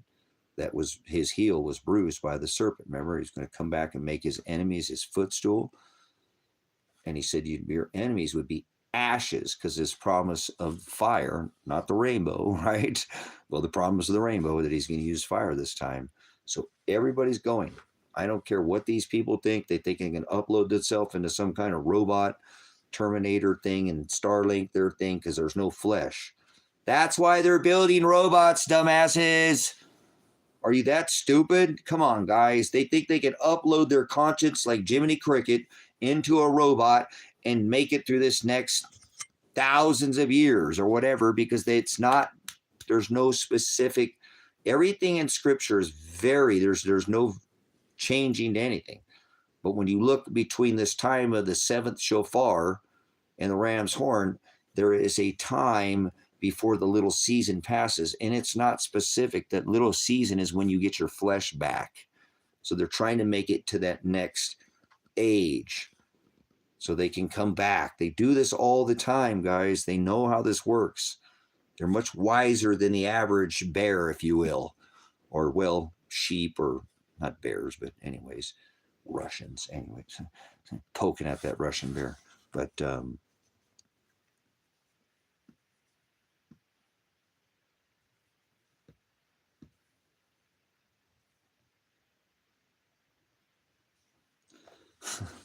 hell are you trying to talk about there? Wow, that's a lot of word for just somebody wearing a hat. So, all right, remember, this ain't some snapback. This is not a one size fits all. This is my hat. So, remember, not like the king of the jab. Remember Russia, 500-pound bear, 50-pound little Asian, 58-pound woman. They all got the same Jabadooski, not like a snapback Velcro hat. One size fits all. How about this headwear right here? Revelation 3:11. Let no one take your crown. That's the headwear you should be focusing on right there. Okay? See what I'm saying? Hello, focus. So, all right. Much love, brothers, sisters. Well, I'm going to grift you one time. Guys, I can use your help. If you wanted to help the ministry out, and there was ever a time you thought you can afford and you had abundance, I need your help now. I wouldn't ask it if I didn't need it. Here's the time. Cash App, PayPal, there's a Bitcoin Cash App payment there, and come back even if you don't have abundance. It's not a requirement, but if you can help me out, I wouldn't ask if I didn't need it. And, you know, it's not a want because I'm trying to take this money and put it towards the ministry. So if you can help me capture these gold pieces that I have, it's not like I'm sitting here grifting you because I need, right? Right. Well, the money could be used for the ministry. That's what you're donating, and I'll show you where your money's going. Okay. So if not, thank you for your time. Come back when you have more, because time can't be printed. I'm just kind of only got a couple days now, so under a little bit of a press, but that's how Father sometimes I actually perform the very best. So it doesn't matter. Remember, tithing is only, the person in this particular case. I'm kind of got to go with the other thing. The last time I'd really hope just one person, and I don't want $10 here and 100 there, because that seems much more useful. If 10 is your limit, 10 shouldn't even be sent. You know what I'm saying? It's not that 10 wouldn't help, but 10 seems more useful, or even 100 would be more useful in your area or your family, or even for your immediate usage. And I know this might sound a little honored, but if you couldn't send $1,000 tithe right now, don't worry about it. That you don't have an extra $1,000 laying around. Don't even let it cross your head. You just keep coming back and putting excellent comments in the chat, and that's more than enough tithe to be a part of the ministry. You don't ever have to contribute anything. Is that fair? You know what I'm saying? Does that make sense? If somebody had that kind of abundance, I need 15 people that had that kind of abundance, but don't even think about it. If you don't have an extra $1,000 or something just laying around, like you wouldn't even miss it. Like you could go to some casino and put it in some slot machine or something. You know what I'm saying? Then don't do it, man. Please don't. Save that for you. You need it more than me, right? Yeah, you need it a lot more than me. If you couldn't tithe a larger tithe right now, then you're not in the position to tithe the ministry. Don't tithe. Don't tithe monetary, tithe valuable comments. Come in and talk about the scripture. That's more valuable than all the gold and silver in the world, is it not? And does anybody doubt me with that? You think I love gold and silver more than I love the word? I don't. I don't. If they drop the charges, hey, I don't care. I just want to go share the word. Man, whoa, those things are standing straight up on end. Look at that guy. I love it. All right, much agape, brothers and sisters. Thank you for an excellent live stream. Please be ready. We didn't talk about it a whole lot, but the captain has not put on the fasten seatbelt sign right now. That means you're free to move about the cabin at this point in time. This would be a good time to get a little extra toilet paper, maybe some extra, paper plates off grid are tremendous. Go buy a big stack of paper plates, guys, right now, and put them away. That way you don't have to wash dishes when you don't have to use water. You can start fires with them. They got a lot of usages, those paper plates. Go buy some of those paper plates. That's an excellent survival thing, guys. I mean, I love my paper plate stack. I use them 5 times. You know what I'm saying? I do. Sometimes I'll use them over and over and over again. If it's not, if it's not something that was all, like cheesy or something like that, and it's not, I'll put some, I don't care. That's dried on there. I wouldn't serve you. I'd give you a fresh plate. You know what I'm saying? But I wouldn't, but okay. Anyways, get the things you need. And guys, really seriously, morale is a huge, huge, huge, huge things when things do break down and get harder. If there's something you like in your life, maybe it's a Scrabble game, or I'm more talking food wise though, please go get that right now. Go get it for your grandkids, because your kids are going to come knocking on your door, and they're going to bring your grandkids. You already know what your kids like, but make sure you know what your grandkids like. You know what I'm saying? Because it's a morale booster. It's a morale booster. I want you to get something you like. I don't care if it's freaking straight sugar. I like Fun Dip. Well, then go get that. Well, I like that. They go get that because I want you to have something that you're familiar with. This whole old world might shut down for a while. And having something of that old world is going to really lift your morale. It really will, brothers and sisters. I know even the smallest things sometimes can make such a huge difference, guys, especially in a morale booster. That's why there's a little bit of candy in a military ration. You know, your field rations, your meals ready to eat, your MREs. You know, there's always a hot sauce because people love that hot sauce, and there's always some kind of sugar or candy in there. Because that, I'm telling you guys, absurd. And I see people nearly fight over a bottle of Tabasco sauce. You know, I mean, I have seen people fighting over, you know, because somebody, but they're literally will trade you a whole meal for just one bottle of that Tabasco sauce. So is that you? Do you like a certain hot sauce? Do you know what I'm saying? Do you like a certain candy? Do you like a certain, you know, think about things too that might be longevity. You can't probably do if yours like animal crackers, those probably aren't going to last. You know what I'm saying? Yeah, they don't have those anymore. They just have a packet. I'm so old school. They don't have the little Tabasco bottle. I wish I still had some of those. Those are cuter and all get out, aren't they? The little, just enough for your meal. But I'm telling you guys, would trade you a whole meal for that. They wanted that hot sauce, man. They would wait. They'd wait for that hot sauce. It's like saving your egg when you're in jail, you know, for breakfast, so you can make a throwdown, and you can make a burrito out of your, you know, if you got commissary or something, you save that egg, and you can throw that down with some ramen and your beans, and you can make a disgusting jailhouse burrito. But they taste good if you're locked up and you ain't got, you know, eating the jail food, something, anything other than the jail food for a minute. So, but anyways, the little things like that, guys, please go get the little things right now. They'll make such a huge difference.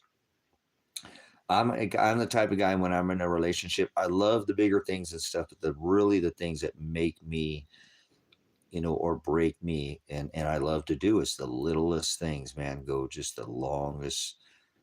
The big things don't seem to have the effects on me like the little things do. So go get those. The littlest things seem to be like this things you wouldn't even think about it, but they were going to make some of the biggest, like in history, guys. The smallest number of people have always been the ones who made the greatest changes. It's not been by mass numbers. It truly is small amounts of people that have made tremendous changes. So the little things in life,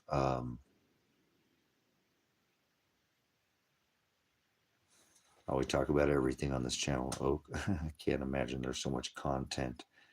Finances, politics, poly meaning many, tick meaning bloodsucker. We talk about red team, blue team.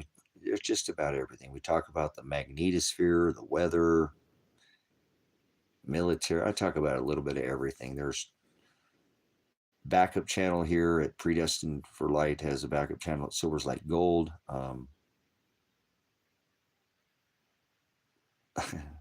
Because I can't have. I'm too hard to. I'm too busy, David. Imagine me and my wife. Hey, honey, I'm going to go to the store and get some milk. Honey, you've been up there for an hour. Honey, somebody start talking about my tattoos and start talking about the gospel. Well, honey, I'm sitting here waiting for you to get back here. We should have come with me, honey. Every time I go to the store, I get caught up. You're sitting in the car. You're going to sit there and bitch at me because I'm in the store talking to somebody, sharing what I love the most, the gospel. Are you going to come in the store? Or are you going to come out and gripe me out because I'm, so David, is there any ladies in here? Let me give you a little quick, don't listen to me. I don't have a lady next to me, so I don't give any advice, but ladies, listen, I got dogs and you ladies should take some advice from these dogs. What in the hell is this guy talking about? Listen, ladies, check this out. You know where I'm going to go with this. The longer I stay away, the happier my dog is to see me. You ladies get upset when I'm gone. Why are you upset when I'm gone? If I'm gone longer, you should be happier to see me. The longer I'm gone, the happier my dog is. I mean, he'll start howling and shaking his ass for me if I'm gone too long. You try to take that from me, you get mad and you want to go put me in the doghouse. So start acting. Take a little more advice from your dogs, ladies. These dogs know how. That's my dog. The longer I'm gone, he'd nearly piss himself when I get home. Well, you don't piss yourself when I get home. You're not so happy to see me that you piss yourself. Right? I love you, brother. Says, well, come on, ladies. So, David, that's probably my problem. I don't know if I could find a lady. The longer I'm gone, the more she wants to shake her ass and piss herself. You know, she's so excited to see me because I was so gone for so long. Okay? All right, guys. Hey, well, the dogs are pretty good. They've never lied, cheated, or stolen from me once. Every lady I've known's done that. It seems like at least one of the above, and they've never done none of the above. So, all right, no pissing yourself, ladies. Please keep your. All right. Anyways, thank you, ladies, for letting me have a little entertainment on you. You guys are the best, ladies. Appreciate it. You see, I have a much folio for the ladies. I think what's going on with me, David, is Father is crafting the most perfect lady in my life for me. No, perfect, but this woman is being crafted hand, not spiritual hand by Father, so that we are equally yoked. So that when we come together, she'll come in the store. Well, honey, you've been down there too long. I'm going to get in the car and just drive down there myself and get some milk then. I love you. I'll see you when you get back home. All right, honey, I apologize. I'll grab the milk. I'm on my way out. I apologize, honey. I'm a bad man. I know. I get caught up with the word. I'm on my way home with the milk. So it'd be pretty hard to be with me. You know what I'm saying? So I don't know if any woman could stand me. Imagine being with me every day. I'm a lot to handle. I seriously am. I'm a lot of man. I am the American man. I am living the American dream. I truly have what I believe is the lifestyle that most people have aspired to live. And I love that. And I don't have the life that I want. I want an organic life. I don't want this life anymore. I don't like this life. I want an organic, old school, go back to the old ways. So I don't know if I'd find a woman that wants to do that. You know, I got to find a woman that knows when I lie with her, that's my wife. I ain't going to buy her no fancy rings or do no pagan rituals. When I lie with her, when we lie in bed, and if we choose to, that's my wife. That's who I have. Father's the tie that binds. So it's hard to find a woman with these skill set, David, a woman who loves the word as much as I do. And I think that's, I don't know if um, yeah, we're all, that's what I'm saying. We're all a work in progress. You know what I'm saying? Uh, you know, we're all a work in progress. We need to get our licks and our facets. And every time we get licked in Father, it gives us another chance to shine, if you will. So I see older people, like they're more refined, and we're supposed to be getting better with age, like, oh, honey, those are some nice stripes you got there. Or like, whatever. She had 3 kids, for Christ's sake. She's beautiful. Look at her. You know, those are, whatever. You know what I'm saying? People can't, everybody wants the perfect body now. Somebody's got to look like a freaking GQ model. I don't know why people are like that. They're very superficial. So I'd rather take somebody who's, I don't care if she wasn't even that pretty, as long as I could lay next to her in bed at night. I tell her she's the prettiest thing in the whole wide world. She treated me like a king. You know what I mean? And not overdoing it, put me on some kind of pedestal. But would you rather go for somebody who gave you the things you need, made you feel special, the little things, just the little things, than some supermodel that you're. I've dated women that are 10s, okay? I had some pretty good looks at me in my 20s, and I ain't bragging, but I was not a bad looking guy. My dad's a pretty looking dude. look a lot like my father, and definitely got his nose, got the jawline. I look almost identical to my dad, and my dad dated some very beautiful women. I remember when he didn't date very many people, but 10 robot, yeah. So, but when I was in my 20s, I had a six pack. I probably weighed 10 pounds more than I weigh right now. I didn't have wrinkles yet, but I'm getting there. No crow's feet, none of that yet. No, I try to take care of myself, guys. You know, no, none of the skin flap, right? I still got nice. Some guys in their 50s, guys, their skin, their butt starts hanging down. They get a butt curtain going in the back at 50, right? They got the Dunlap's disease. It Dunlaps over the belt. Get it? Dunlap around the waist. Never mind. All right. But anyways, I try to take care of myself, but it's not this body. You know what I'm saying? It's this brain of mine that I want somebody to love about me. You know what I'm saying? Who cares about this rough exterior? It'll go someday. It ain't that pretty looking now. So it's gonna get worse. I know we're supposed to be like wine and get better with age. So, but what I do feel, brothers, sisters, and then I better go. Please, if you are a single person and you love this word as much as I do, please be patient with Father. He is. I know. I see older couples. I see that couple that's together like 30, 40, 50 years. Some of us aren't going to get that. So what? Some people don't meet their perfect match yoke until they're in their later days. So don't give up, and if it's meant to be, do you want a loner wife? Do you want somebody that you're going to break up with now, 5 years from now, 10 years from now? Or would you just rather be single the rest of your life instead of have to go through madness? Or would you rather be with somebody, if you're going to be with them, not a loner wife, a loner boyfriend, a loner girlfriend, but somebody you're going to yoke with and be with until you die, and potentially be with Father on the other side, as your mother, as your brother and sister in Christ, on the other side. You know what I'm saying? So Father is crafting the perfectly yoked, you know what I'm saying?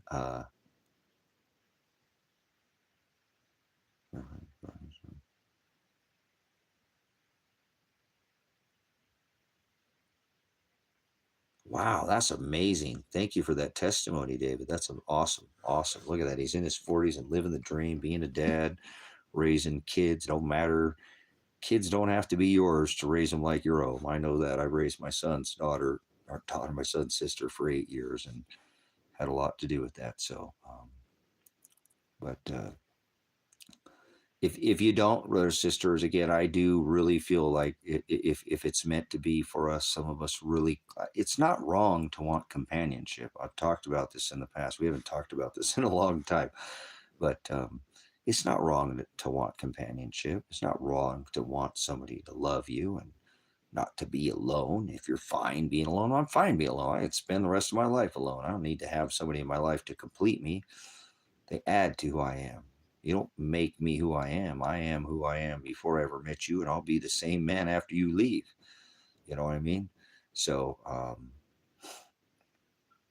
that's a big thing too. Is I think that Father is, for some of us that are hungry for companionship.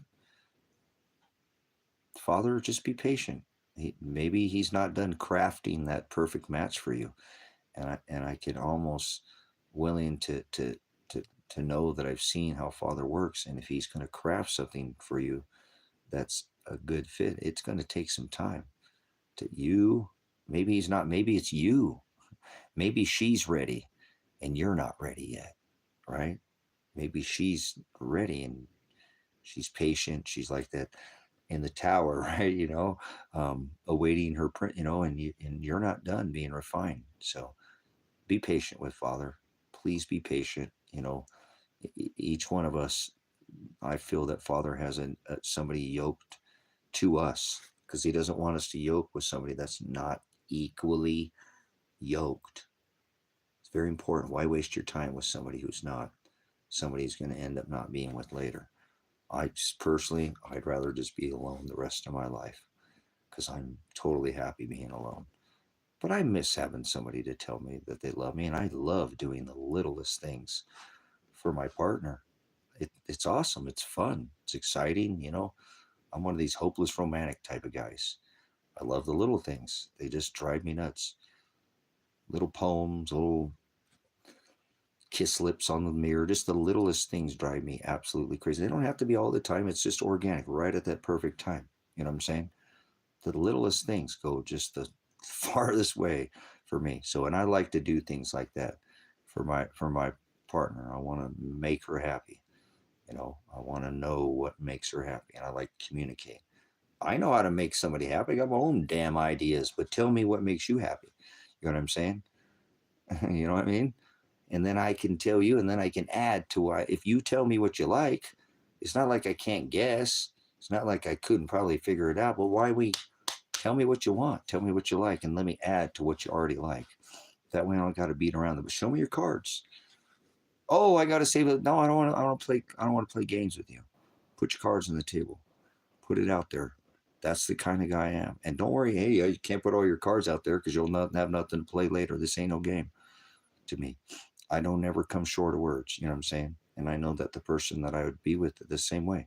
She wouldn't be afraid to put out all her cards on the table with me to show her hand. So don't need to hold back anything. So that's kind of guy I am. So I'm telling you, I am a lot of dude. I think I scare the living piss out of most women, and I always have. I know that. I know that I have. When I was younger, I told you I didn't care which woman she was. I didn't care how much she had, money she had. I don't care how perfect her body was. I go up and just talk to them like they're a normal person. Hey, what's going on? What are you doing? Oh, what are you talking to me? Yeah, I'm talking to you. So what's up? Or just whatever. I'm just saying to strike any conversation, just normal conversation with them. Don't treat them like they're any different than anybody else. You know, and I would just have that mentality.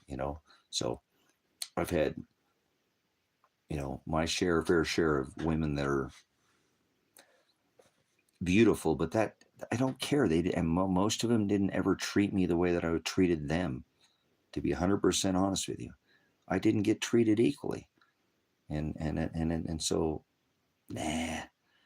I'd rather find me a lady that treated me like I was a king. I don't care if she had some pimples on her butt and she was a little overweight and she had some racing stripes for me to whatever. She's my perfect queen. This is my queen. Love, it makes you blind as a bat. It makes you do things. You've seen a couple before. Like, how's that person to get? Hey, they are madly in love, and it's not over money, obviously. So love makes us do the craziest things. You know what I'm saying? And it makes love can make you blind. You know what I'm saying? Here's how I look at this too: blind to things that are imperfections that they think that you love about them. You know what I'm saying? It's the little things that drive you crazy that you learn to love so much about them because you realize none of us are perfect. See, again, I'm not going to write no book. I ain't no Dr. Phil, but it's not how much you love somebody, brothers, sisters. I've been in love with somebody, okay? And love is such a diverse, not love for your dog, love for father, but love for your mate, for your partner. It's so complex. It's such a massive word, but that pales in comparison to how much you can stand somebody. Because you can love with somebody and they could be sleeping on the couch because you're pissed at them. You might even throw them out of the house and still love them, right? You can still love somebody and almost hate them. That's how strong love is, brothers, sisters. But that's not what makes a relationship in my eyes. Truly, what makes a relationship is not how much you love somebody, it's how much you can stand somebody and still love them, knowing that they're not perfect and that they're going to have some faults. And you can accept those little things and just still love them for that. You know what I'm saying? Does that make sense? You know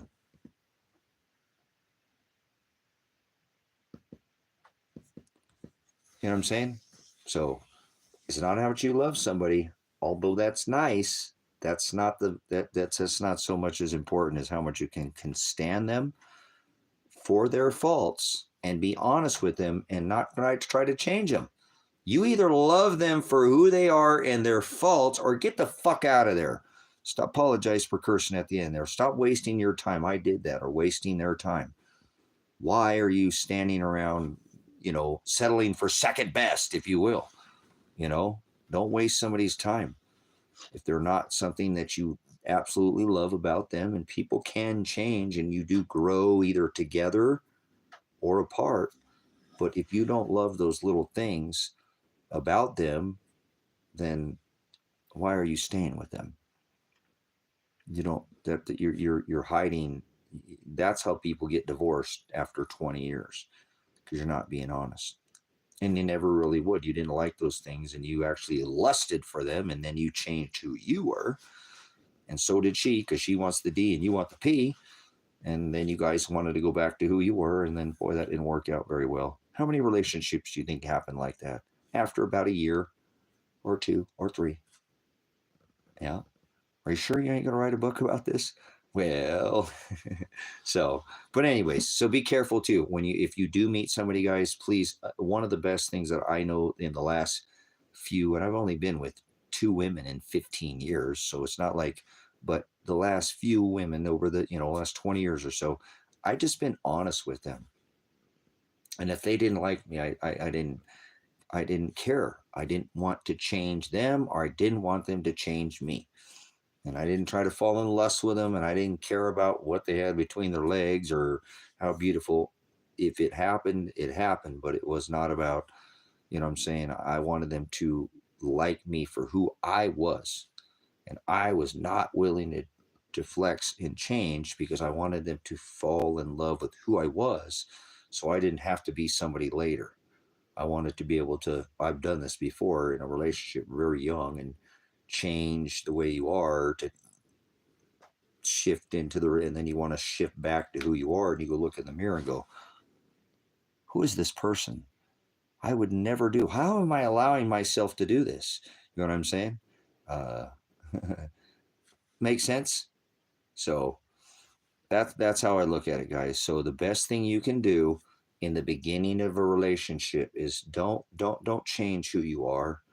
Don't lust after that person so much that you forget that, hey, after we're done hopping in the bed and enjoying the intimacy, we've got a whole life after that. We can go do that again, but there's whole other life other than this, although that's a great part of the relationship, and it's a good thing to build off of, there's still the whole rest of the relationship. So what I found that a lot of people do is they make a serious mistake in the beginning, to where they change who they are to accommodate that person so they can be with him. A lot of times it's just to get the pants unzipped. I'm not going to lie to you, but it is what it is. But after that, if you do truly, that's why I don't think you should rush to that anyways. When we're young, we do. Hey, we all procreate, right? There wouldn't be how many of us here if we didn't do these things. But my point is really, if you build a good base, you know what I'm saying? If you build a good base, you know what I'm saying? Build a good base. And that's you. You're that base. So stand on your morals, stand like the rock, and find somebody who doesn't want to change you, and don't try to change that person, because you're going to end up trying to go back. If you change or change them, they're going to go back to who they were. So that is probably the biggest mistakes that I have made. I haven't had a ton of relationships, but I've had long relationships. And I think in the beginning, I changed too much of who I was, because I wanted to be flexible, you know what I'm saying? And I wanted to have the ability to I can change a little bit. I'm not going to, yeah, you change a little too much. Then you want to go back to who you are. That's not easy to do. Well, wait a minute. I've known you for this long, and now you want to go back to, I don't even know this person. Well, this is who I am. Well, I don't know you. Yeah, I've done that to myself. 3 or 4 years of being in a relationship, look in the mirror and going, who in the hell is this person? Why would I allow my morals to slip like this? Why am I allowing this to be done to me? Or why have I done this? Wow. because this isn't who I am. I let myself go in the beginning. So careful. That D and that P will make you do some crazy things. But there's life after that, guys. So try to remember that. If you're going to yoke with somebody, you're going to lie with somebody, make sure that you can, in the beginning, there's going to be things that they do that you don't like. You're going to have to love that about them, or get the hell out of there. Talk to them. Don't ask them to change, or leave. Leave. You know what I'm saying? If you don't love the things that they do that annoy you, you probably won't make it very long. Because remember, it's not how much you love somebody, it's how much you can stand somebody that makes a relationship. That's how it works. And don't listen to my advice, because I don't have anybody sitting next to me. This is just some Dr. Phil theory bull crap. So it is what it is, brothers and sisters. You take it with a grain of salt. But how I've actually came into some of this understanding was I studied people who had broken up after 15, 20, 25 years of relationships and marriages. And it just was mind-numbing to me. Mind-numbing to me. But that's in my discoveries. That's what most of them said. Look, we struggled because there was things in the beginning that we didn't, we didn't quite come to eye, and we left it alone, and then it just ended up blowing up, and it just festered, and we just grew apart. We didn't grow together. Yep. You got to make sure in the beginning that you don't change who you are, because it's tough to go back to your old self when somebody's already known you and they're caught up in the same thing. So careful. It's a lot of weight to be taken on a partner. And in this day and age, if Father didn't bless it, I wouldn't even be messing around. I ain't even trying to go get my thing wet, guys. I ain't even care about being with anybody. I don't care if I ever had that, intimacy with another woman ever again, because that's not what it's about to me. It's about having a friendship, and it's having a partnership, and it's being a team. Remember, woman was made for man. We are a team. We're supposed to come together as a team. Nobody's higher, especially under this covenant, than the other. We actually hold each other accountable. We hold each other up. And I've always said that this will be the last thing, and then I got to go. I've always said, you guys, that nobody can give 100% in a relationship every day. That's a fairy tale. I remember my older brother, he used to live like that. He used to try to lift his relationships up so high and make them so perfect that any mistake, it would just crumble. You know what I'm saying? That's not how, relationships work. People make mistakes. So not everybody can give 100% every day. When that person's only given 80%, you got to be given the 120. This whole idea that you can give 100% every day is nonsense. Does that make sense? So if that person's only giving 50% that day, you're going to have to pick up that slack, brothers, sisters. Does that make sense?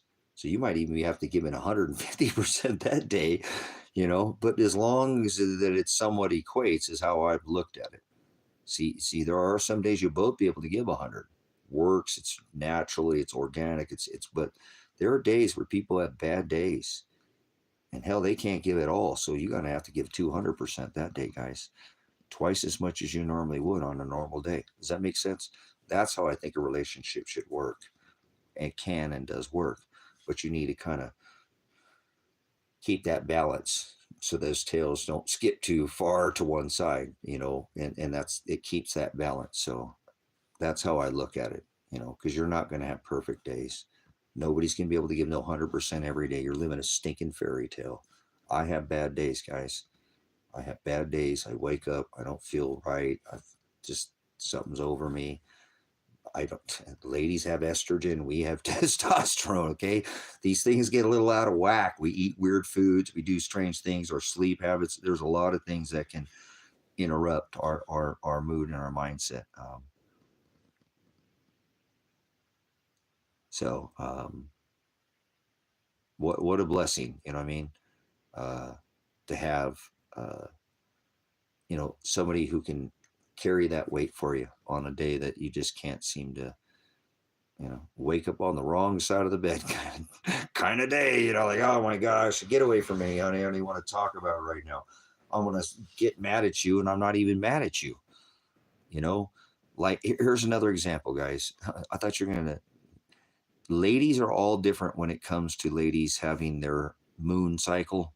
I know most of you ladies probably don't call it your moon, but it's a cycle. You know what I'm saying? Every lady's different. I'm telling you, that's so crazy too. How some ladies are very tough to deal with a couple days before their moon or their cycle, right? And then some ladies are like easy to deal with. They're like, man, I wish, honey, you were like this all month. You know, why aren't you? So you ladies are so hard to deal with, from one of you two to another. You know what I'm saying? How you how you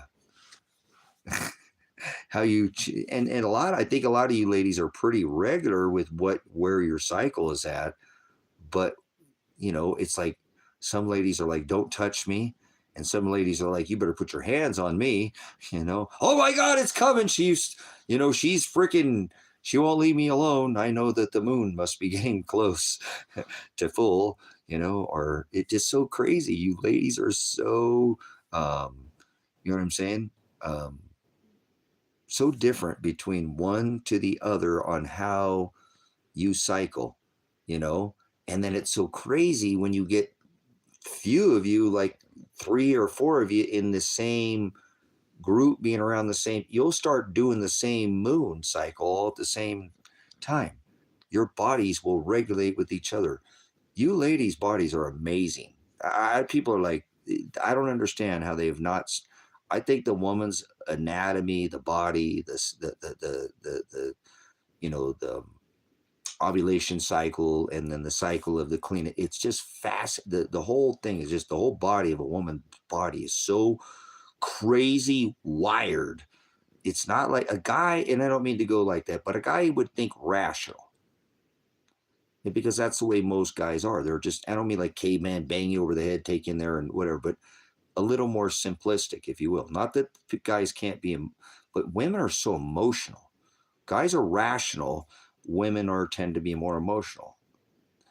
That they think about things. Guys wants a straight up answer. He wants logic. He wants, you know. So you got to remember too, if you could, ladies, please, these guys that want to do things for you, you got to remember, a man's job is to fix things, build things. He's built to fix. He's built to work with his hands. He thinks he can fix everything. He's Bob the Builder. He's Inspector Gadget. He's Doogie Howser. He's got it all figured out, right? And that's what he wants to do, is he wants to fix all your problems. So listen, guys, sometimes a lady doesn't want you to put hands on. I've made this mistake over and over in my relationship, because I've talked with somebody about this. You know what I'm saying? Sometimes a lady just wants you to, she wants your opinion. She literally doesn't want you to fix her problems for her. And I know that's what you want to do, man. You want to fix her problems. You don't want to see her struggle. She wants to know how to do it, and she wants to do it herself. Does that make sense? So some of us guys that are a little hard, we want to please our ladies. Sometimes she doesn't want you to fix her problem. She just wants your opinion. She doesn't want you to fix the problem. And I know that's really hard, because you don't want to see her struggle. And if there's a problem, you want to fix it. Any guys in the room like that? A couple of you guys in here like that? You know, ladies, it's our nature to want to fix all your problems. See what I'm saying? So ladies, if you got a guy like that, you're going to have to talk with him and communicate with him and tell him, you know, kind of put it on a second grade level. Honey, I don't need your physical help in this matter. I want to pick your brain, and I want to do it myself. I think I can change the oil in the car. No, honey, I don't want you to change the oil for me. I know you love me, and I know you're my man, and I know you don't want me to get my nails dirty, honey, but that's fine. You know? See what I'm saying? So we want to fix all your problems, ladies. Let me change the oil for you, damn it. You're my queen. You're not supposed to get your nails dirty. So that's our job, ladies. Okay. So don't be so hard on some of us guys. And guys, you got to be careful. These women are emotional. Sometimes they just want your opinion. They just want to, they know what's on your brain. You know what I'm saying? So, guys, it's not easy. Like I said, it's a push and a pull. You know, ladies are wired a little bit different. Guys are little estrogen, testosterone, but somehow Father did make us, you know, Eve was made from the rib of man. So we were made for each other, to be with each other, and you won't have any problems. I truly think. I got to make this the last thing. What I insist on every woman, since I've ever been with, and even at a young age, I said this even very young, I have made an insistent on every woman that I've ever been with and said to her, look, I will never cheat on you. I'm just not that guy. I won't cheat on you. I'll communicate with you. If I want to go have sex with some other woman, I'm not going to be with you, because when I'm dipping her guts, I don't want to be thinking about you. I'm sorry, ladies. It's just what it is. I'm going to be real straight up with people. This is how that I am, because this is how I am with a woman. I don't beat around the bush. I'm not going to cheat on you. And if I am, I'm going to get rid of you first. You're going to be long gone out of my life. For one, I'm not going to be cheating on you. And two, I don't want to be thinking about you when I'm having intimacy with her. You know what I'm saying? Does that make sense? So I always tell that person that I'm with, no matter what you have to say to me, you know what I'm saying? I don't want you to have any fear. I'm your man. I'm bold and I have, you know, masculinity, but I don't, not going to ever strike you. I'm not going to cheat on you. I'm not going to be physical, and I'm not going to do these things. And I'm going to do that by communicating with you. But you got to be able to do the same thing with me. You've got to be able to communicate with me no matter what is in your brain. I don't want you to fear. If you hold back something from me, that's basically lying to me, in my opinion. You know what I'm saying? That's in my opinion. When you're not being, you're holding back, that's not a lie, but it's almost like lying to somebody. It's being dishonest. So I don't want you to hold back anything, you know, and I want you to feel like you could tell me anything, no matter what.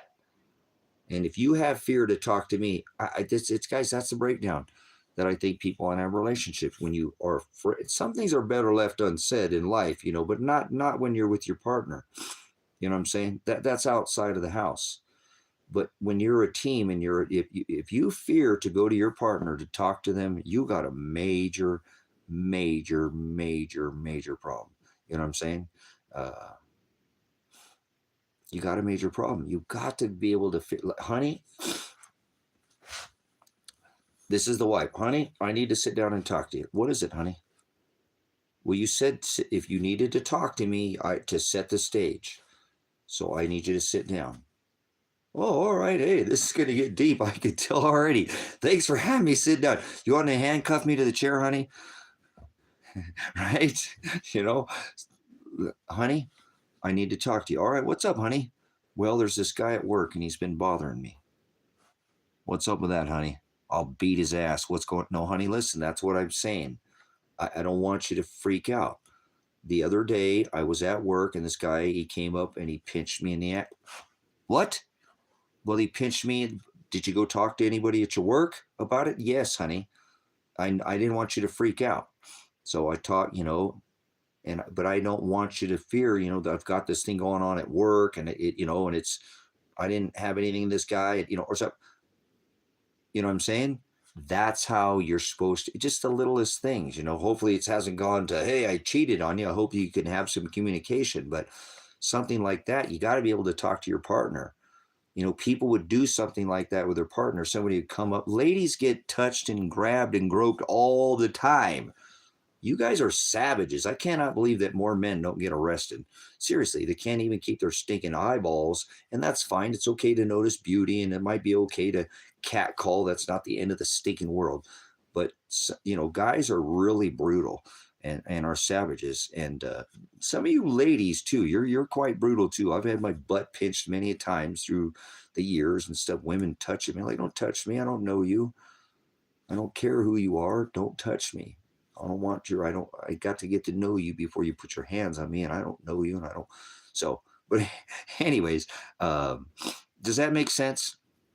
And that's where I think we should have a relationship with somebody. If you cannot go to that person and tell them everything, everything, no matter how hard it is, you know, then you've got a problem.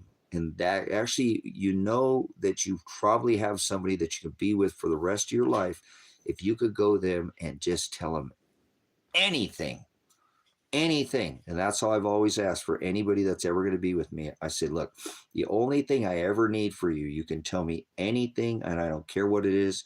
You have to set the stage with me. That's all I'm asking you. Meaning, like, let me know, hey, this is going to be something I'm afraid to tell you. Well, that's actually going to make me more calm.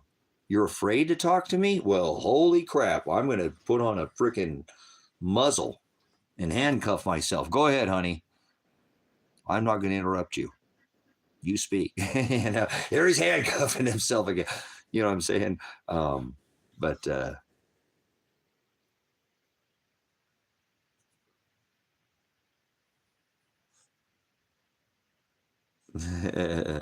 so, anyways, okay, guys, does that make sense? So, be patient, brothers and sisters. I know there's many of us that we're not in our 20s anymore, and you know, we're not out going to bars and doing these social things, and meeting somebody, it seems like a near impossibility at sometimes, especially if we isolate ourselves. I think Father has a yoked person. If that's something that we truly have a Father wants, and that's part of what we do. I don't think everybody's meant to be single, just like I don't think everybody's meant to be together. But there's nothing wrong with not wanting having, you know, to cohabit with somebody and have a partner. So just be patient is all I can tell you. I think that Father is literally crafting what we would consider our perfect match for us. But it's something that's going to have, you know, would be near perfect, would take time, you know. Uh, your camera again, bad quality equals bad life. Yep, that's what we go there, Rodriguez. All you can care about is what you see. So kick rocks, Rodriguez. Hey, we got ice in here. Hey, I think I got ice in here. Hey, we won't do that to you, Rodriguez. That's not very nice. My bad. We won't send ice after you. That was rude, guys.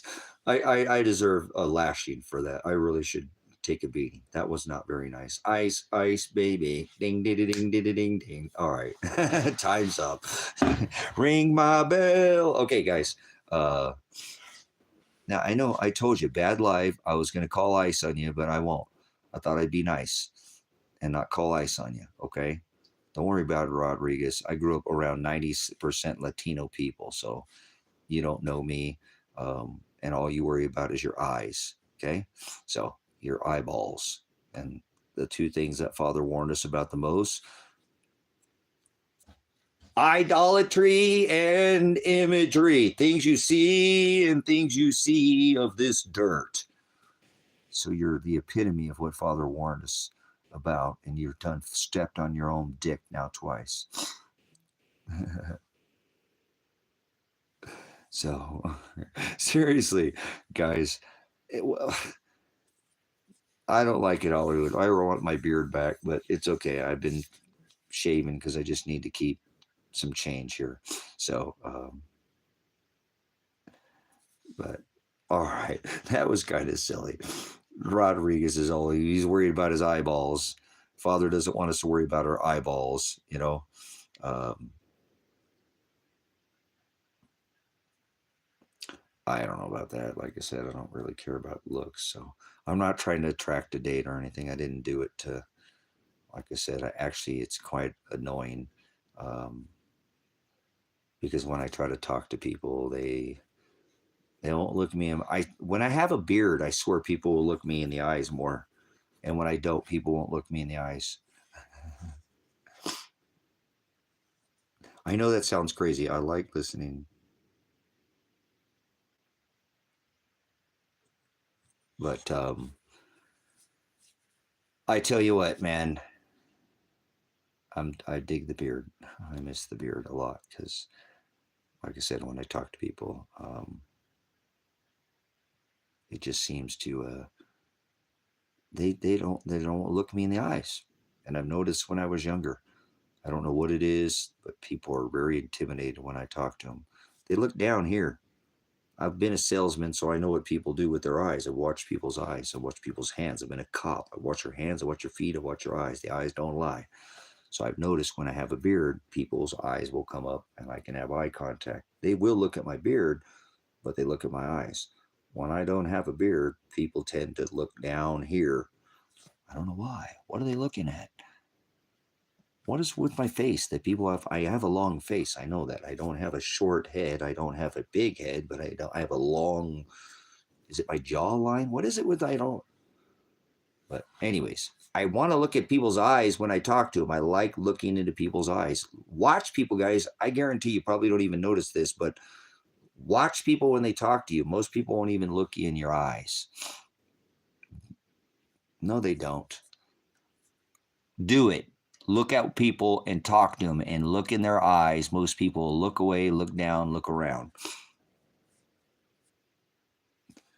So, you know what I mean? So, I don't know. Um, I really wish I had the beard back because I can't have a conversation with somebody. It's hard to look people in the eyes. Kevin will look me in the eyes. Kevin and I can sit there and talk, and he look me in the eyes. He don't look down. He don't look away. But it seems like since I've shaved, I'm like, I haven't never forgotten that. When I was younger and a shade, and especially if I just have a mustache and I wouldn't have my goatee, because I've always either had a mustache or had a goatee. This has only ever done this like 2 times ever in my life. But when I don't have that goatee, same thing, and only have a mustache, weird. So it is what it is. I don't care who's looking at me or not. But when I conversate with people, I like to have eye contact. Hello, see these eyes of mine? You know, I want you to look at me when I'm talking to you. We can make contact, and we can actually bond with each other so we know that we're talking to each other. We're not spacing off in our minds and thinking about other things. And look at people, guys. Watch. A lot of the times they'll look down, you know. So, someday I'll grow the beard back. But for now, I think it's a change, and I need a change. And I'm thankful that like I said, that I can get some change because I haven't been able to get any change. And even if it was just the beard, it's a change. I needed to move forward in my life. You know what I'm saying? Um, no, I'm not eye candy. That's maybe when I was in my 20s, I had looks, but definitely not. And you're supposed to get better. I know Tom Selleck, right? You're supposed to get better with wine, like time, age. Tom Selleck, hello. All right, never mind. Don't worry about it, guys. I'm not even on the market. I'm not on the market, guys. I'm not even putting myself out there. You know what I'm saying? Um, Father's going to walk some perfect match into my life someday, or I'm just going to travel the world and get to have an abundance of friends and acquaintances. And I'm totally cool with that. So, um, but thank you for you guys that notice, and I appreciate it. It's a little bit of a pain in the butt, obviously. Um, my eyes are hazel.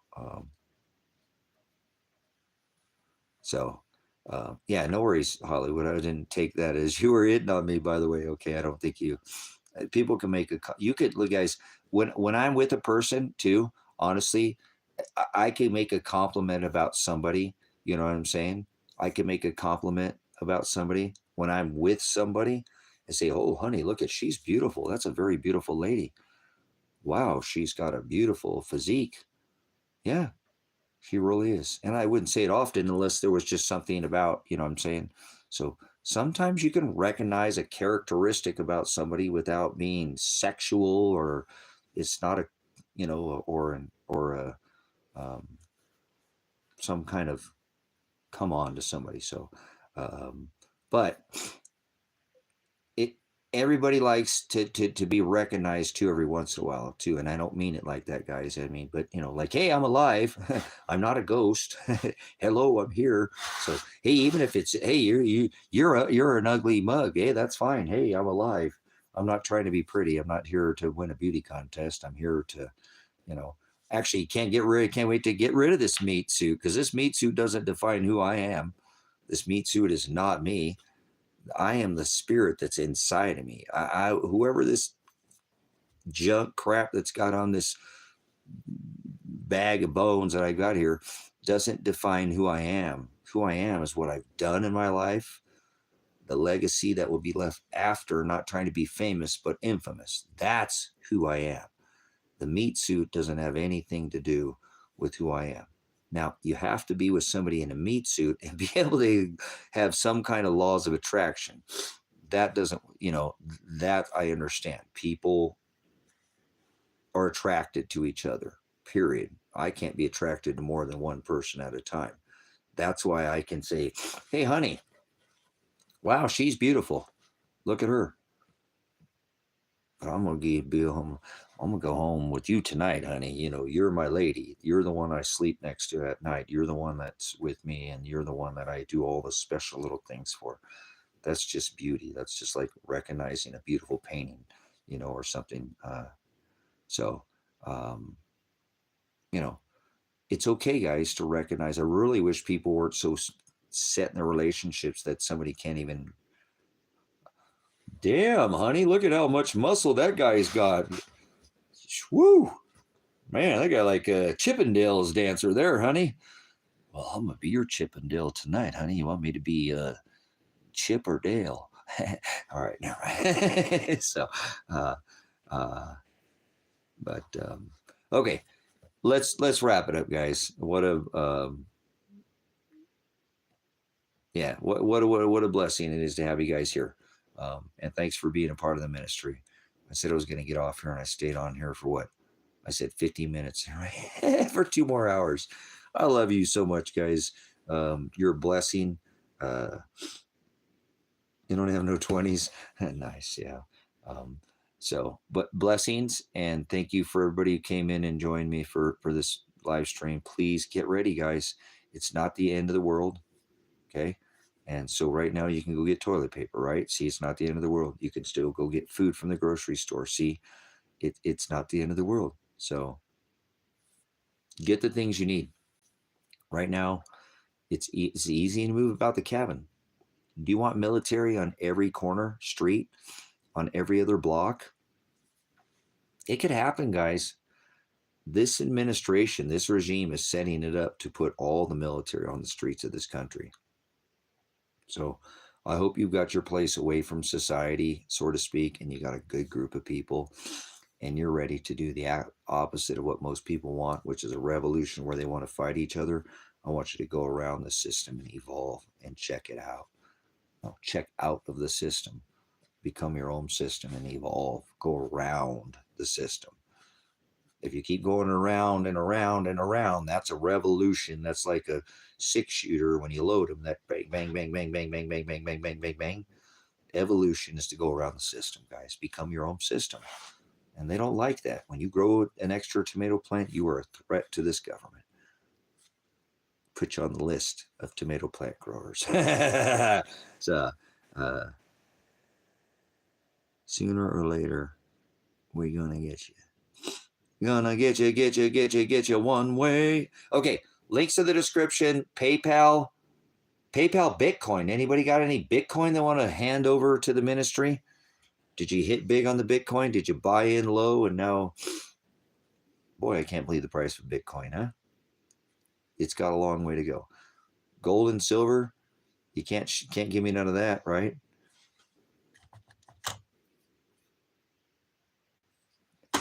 But you got any Cash App or PayPal and you want to make a donation, now's your chance to do it. I'm going to get out of here. You don't have to do it to be a part of the ministry. Tithing is time. Tithing will eventually be food, and it won't have anything to do with money because it'll all be taken care of here as far as this other ministry. Just be a part of it. Just come and watch, be a part of it. You don't have to donate.